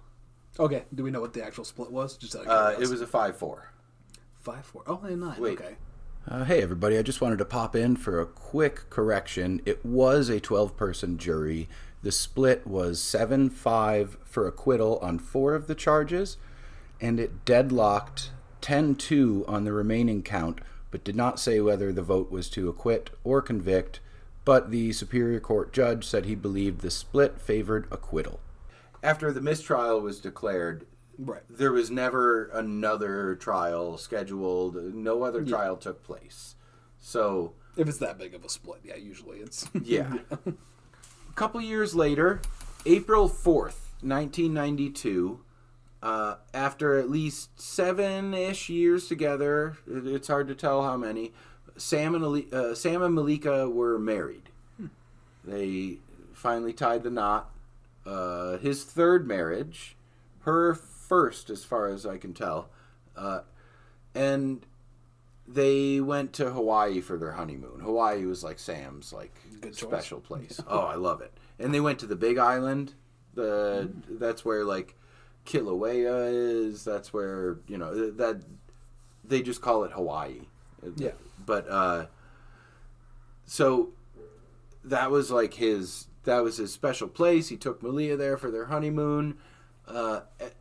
As he was leaving, he told his brother Bill that this was him like getting things right with God. And that was a quote from him to Bill, I guess. So they got married on a Monday, and either that day or the next morning. Was she pregnant? Because making things right with God almost sounds like a shotgun marriage sort of thing. It does sound like a little bit like a nice day for a white wedding kind of deal. But no, as far as I could tell, she was not pregnant. Got it. Okay. And if she was, she stopped being pregnant at some point. So, no, I don't think she was pregnant. I think they just had been together for, almost a decade. It was just time. So they got married on a Monday. They went to Hawaii that day after the wedding. And then that Friday, Sam had a show, like a sold-out show at a casino in Laughlin, Nevada. So he needed to be back into L.A., to like get his shit together and then drive to Laughlin. So Sam, what a brutal place to perform. I know. This is the peak of his career. Oh man, I mean, I totally get the casino. But a big casino show, probably so much money. Yeah, it's just man. Yeah. Well, it's like you hear. I guess I say that. I guess when I think about it for like 10 seconds, I'm like, I guess I would have fun at a casino if I was performing there. But it's like, I got to do a college gig. It's only going to pay me $15,000. So so Sam's got his show in the Riverside Casino in Laughlin, Nevada on April 10th, 92. So he flies back to L.A. and him and Malika start the 5-hour drive out to Laughlin. They're in Sam's Trans Am. He's got I had it written down. He's got she went to Laughlin with him. I'm starting to think she doesn't trust him. Man, why wouldn't you trust the guy that that came home with porn star smell on his dick? So Sam and Malika, she needs to go with him to Laughlin, even though they just got married that week. She might suspect that he may do some less than Christian things out there. So she's in the car with him. He's got a red Pontiac Turbo Trans Am. Sounds pretty bitchin'. The bitchinest car you could have at the time. Now, kind of a punchline. but like in those days, hell of a car. So they're in that thing, heading towards heading towards Laughlin, which is right on the border. So if you're driving from LA, you have to, I think, to get into Laughlin, into that weird little corner of Nevada, you have to cross the northwestern tip of Arizona, and then you go in there.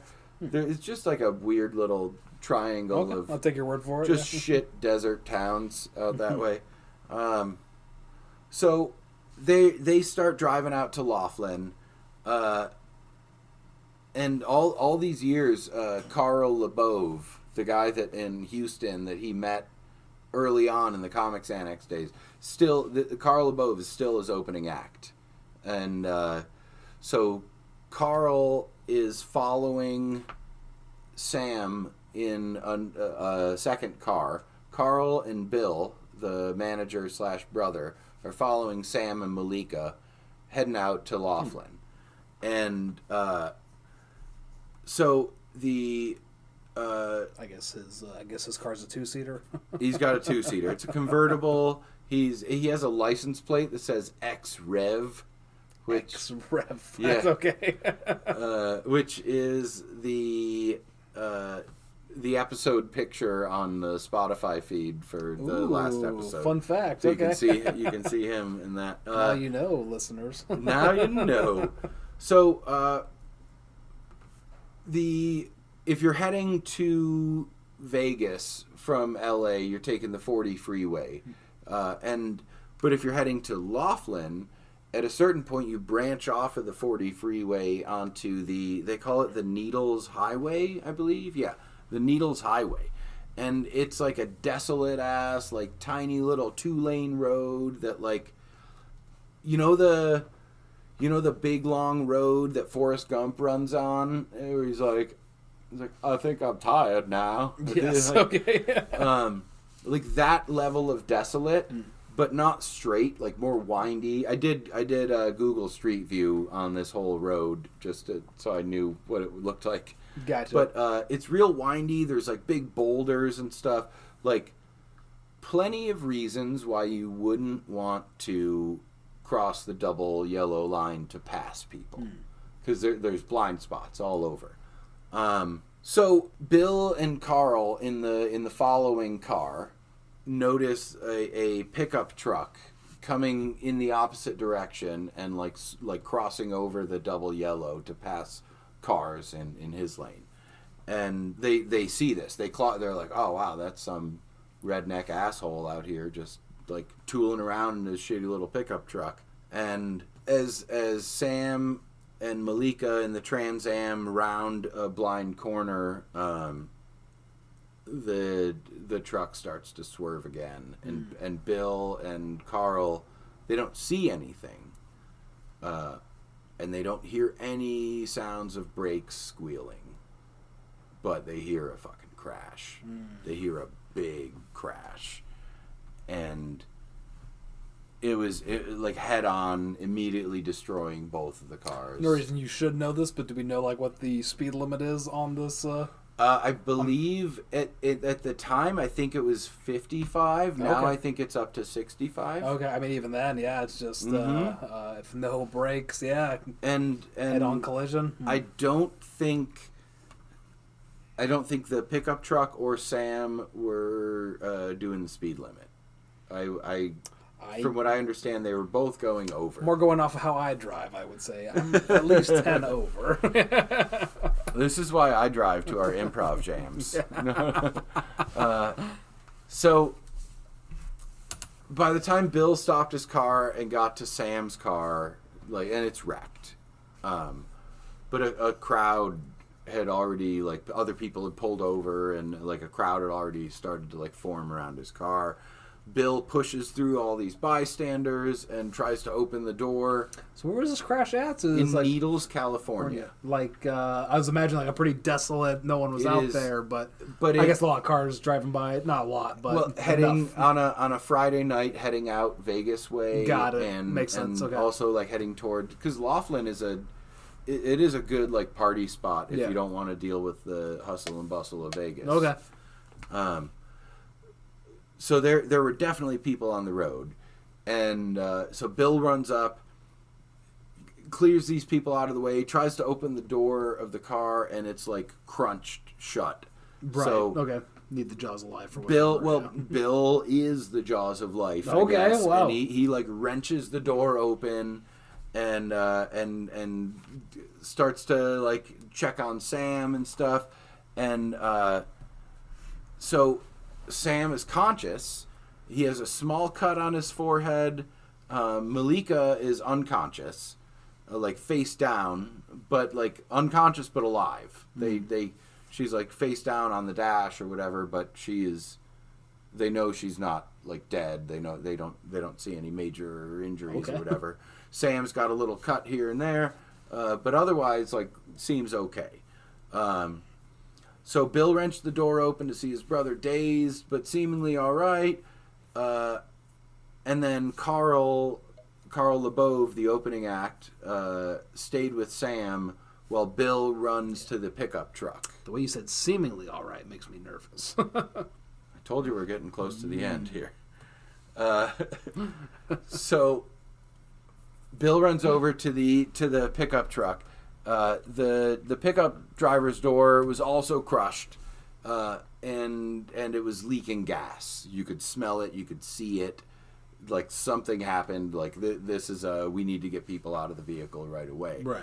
So Bill, according to the way he tells it, in his second feat of superhuman strength, wrenches the door from the pickup truck as well, pulls this kid out, this underage, clearly drunk kid, and like beer cans are like spilling out of the car behind him as Bill drags Just to him go out. to Bill. Is there a chance he's just like building up the story a little bit, almost like? Yeah, of course. Anyway, I went full Incredible Hulk. I ripped the door off the hinges. Yep. Yes, sir. This story that I'm working towards here is like if you Google Sam Kinison, his death that we're into right now is the thing that a lot of people know. And it's actually a thing that made me want to do this podcast. So shut your goddamn mouth, Ryan, and no, I'm just kidding. I'll sip it. I'll sit here quietly. No. Bill, Dude, if I wanted you to sit here quietly, I would have just done this podcast to a wall and not even had to worry about you coming here. Bill Kinison is on steroids. He can rip doors off of trucks. Yes, Yeah, go on, Bill sorry. Kinison is essentially Thor. Yes. So, yeah, Bill's helping this kid from the truck, and like beer cans and stuff are spilling out from behind him as Bill's dragging him from the gas leaking pickup truck. But what Bill didn't notice while he was doing all this is that his brother Sam was dying. So as Bill is running to the wrecked pickup, Carl like takes his place next to Sam's Trans Am, and Sam falls into Carl's lap.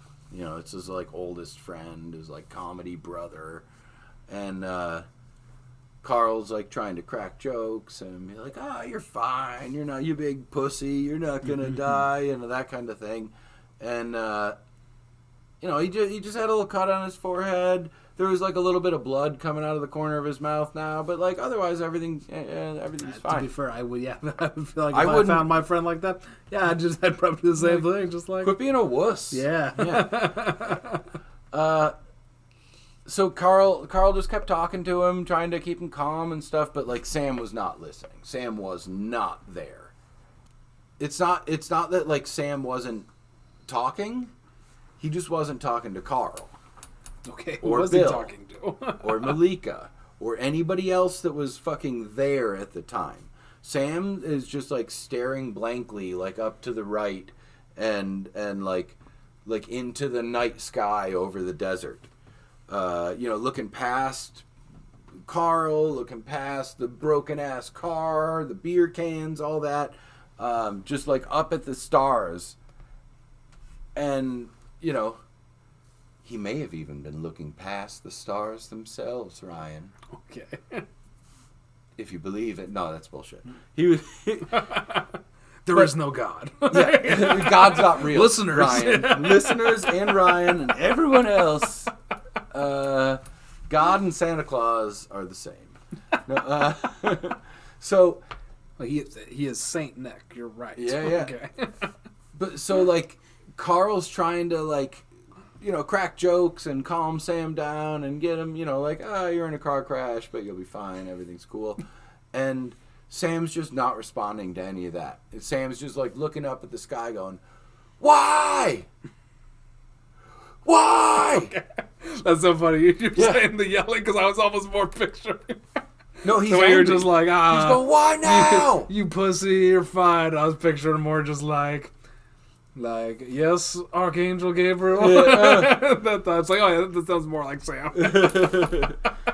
No, he's mad. And Carl doesn't know what he's saying, doesn't know what he's talking about. He's trying to respond, but Sam's clearly like on a different plane. He's talking to somebody else. And he's getting angrier and angrier at like whomever is talking to him.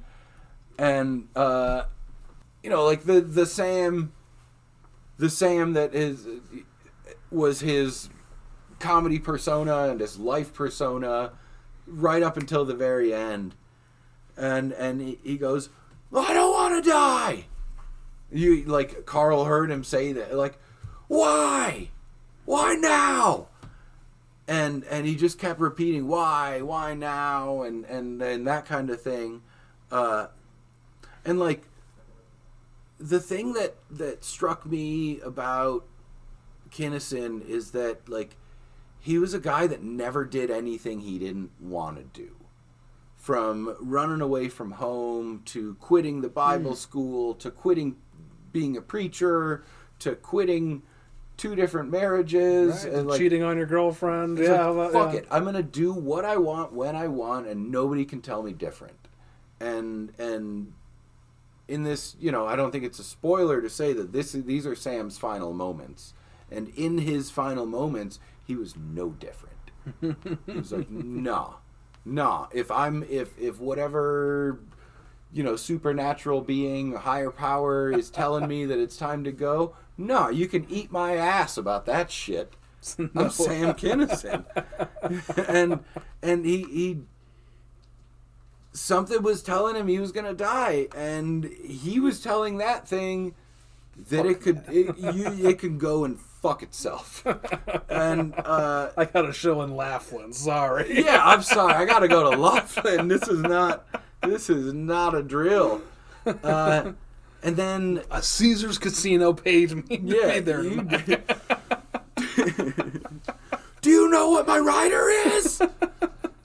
But so Carl said, after him just, saying, I don't want to die, why now, this and that, at a certain point, like, he saw Sam's face just, like, go calm and, like, brighten up. And he saw him go, like, oh, okay.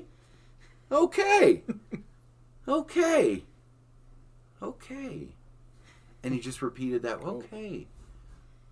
And until it faded into nothing. And then in that moment, Sam Kinison died. Man, so I guess you gotta wonder, what did St. Peter tell him? Yeah. But like something convinced him, whether it's the Sam, relax. Yeah, Sam, just chill out, man. We got Coke here too. We got plenty. We got Heaven Coke, which is the best Coke. None of or all of your ex-wives are going to be here, whichever you'd prefer.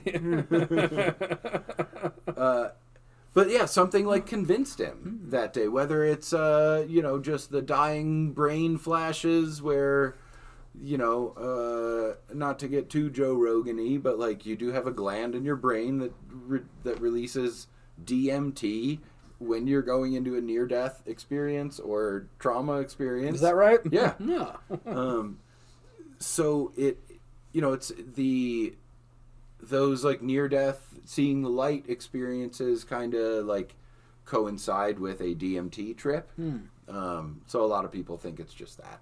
But, if you're religious, maybe it's not. Maybe it's something else. Maybe it's his brother Kevin. Who knows? And like, yeah, but it could have been Kevin telling him to come home. But something convinced him to let go that day. He relented, There was no pain. At that point, there was none of his, like, trademark Sam screams. He was just relaxed. He said, okay. And he just said, okay, just lay down and died? Or exited stage left. Yeah. He just, right in Carl's arms. And, like, the one thing I wanted to bring up, just because I feel like it's a little bit poetic. Okay. So seeing the light, that means something to religious folks. Right. It also means something to comics. Okay. Yeah. In that moment, like, Sam saw the light. Yeah, got 2 minutes left. Yeah. Whatever that means to you, your time's almost up. So yeah, Sam died right there in the arms of his opening act, his comedy brother. Do we know what the autopsy said it was? I'm guessing just internal injuries. So it was internal injuries. From what I could tell, the biggest thing was his aorta from the force of the crash was torn from his heart. Huh. Okay. Because like with a big like jarring crash like that, you can, your heart is a big mass of muscle, and the tubes and stuff connecting to it are just little tubes. Yeah. So that much muscle moving forward can like jostle the tubes away from the glob. When I told my dad this, he was like, "You know who else died same way? Let me hear it. The Intimidator, Dale Earnhardt." Is that right? It is. That is right. Dale Earnhardt had a not a head-on crash at the Daytona 500, but a crash where like the angle was so perfect that it like severed his aorta inside his chest, and he just calmly bled to death for a minute. Okay, or I two. just thought, it was just my dark humor, and where I thought you were going with it, I thought you were going to be like, "That's how Billy T died." That's how your uncle. That's how did your uncle. It wasn't AIDS. Yeah, it wasn't AIDS. He got into a car crash with a bunch of gay dudes' penises.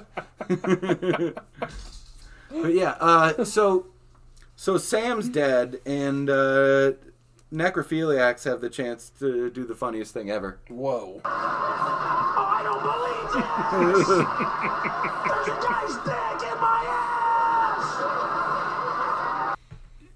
ass! That is it for Sam's life. What do you think, man? Yeah, I mean, just a lot to take in. That He got married to his long-term girlfriend, like his on-again, off-again, Romeo and Juliet lovers in other worlds who, like, fucked with each other's heads so much. Like, such a shitty, tumultuous relationship. They got married on a Monday, and he died on a Wednesday. Or he died on a Friday. That's just like... That's sad, yeah. So, the documentary that I sourced a lot of this material from had a outro song called Big Old Overcoat. Yes. Which is like a very 80s... They made this song just about Sam, or it was the thing? Yeah.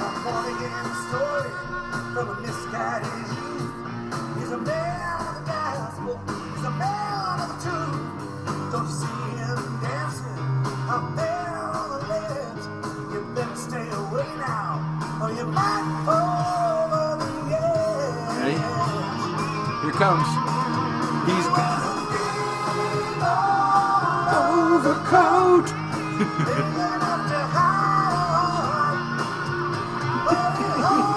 He's got a big old overcoat, big enough to hide his heart.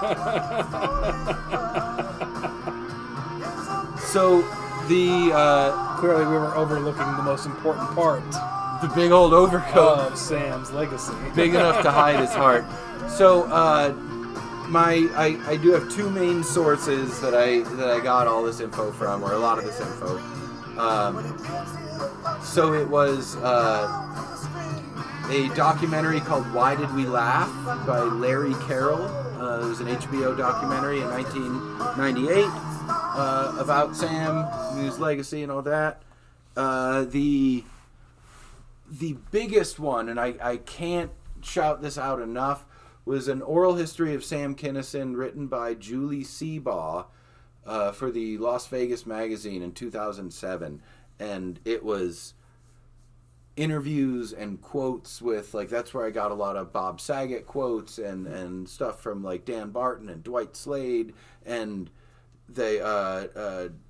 Kevin Booth, the guy who thinks the conspiracy documentary guy. He was quoted in this oral history. But yeah, Julie Seabaugh, like, huge help on she had nothing. She didn't. I did message her on Instagram. She didn't respond.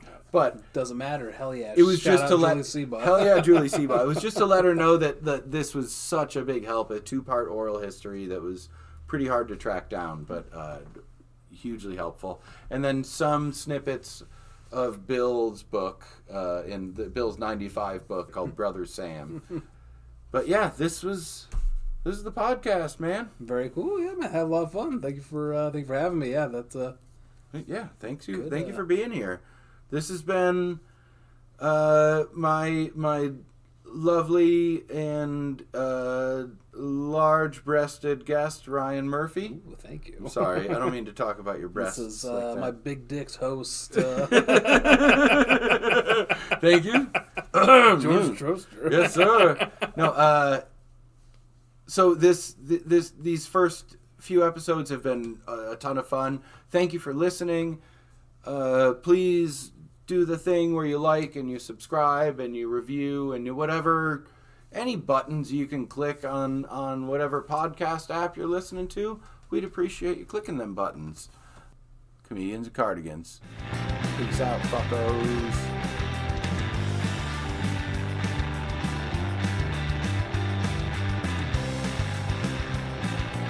Thanks for listening. We'll have another episode out in about 2 weeks, so follow along.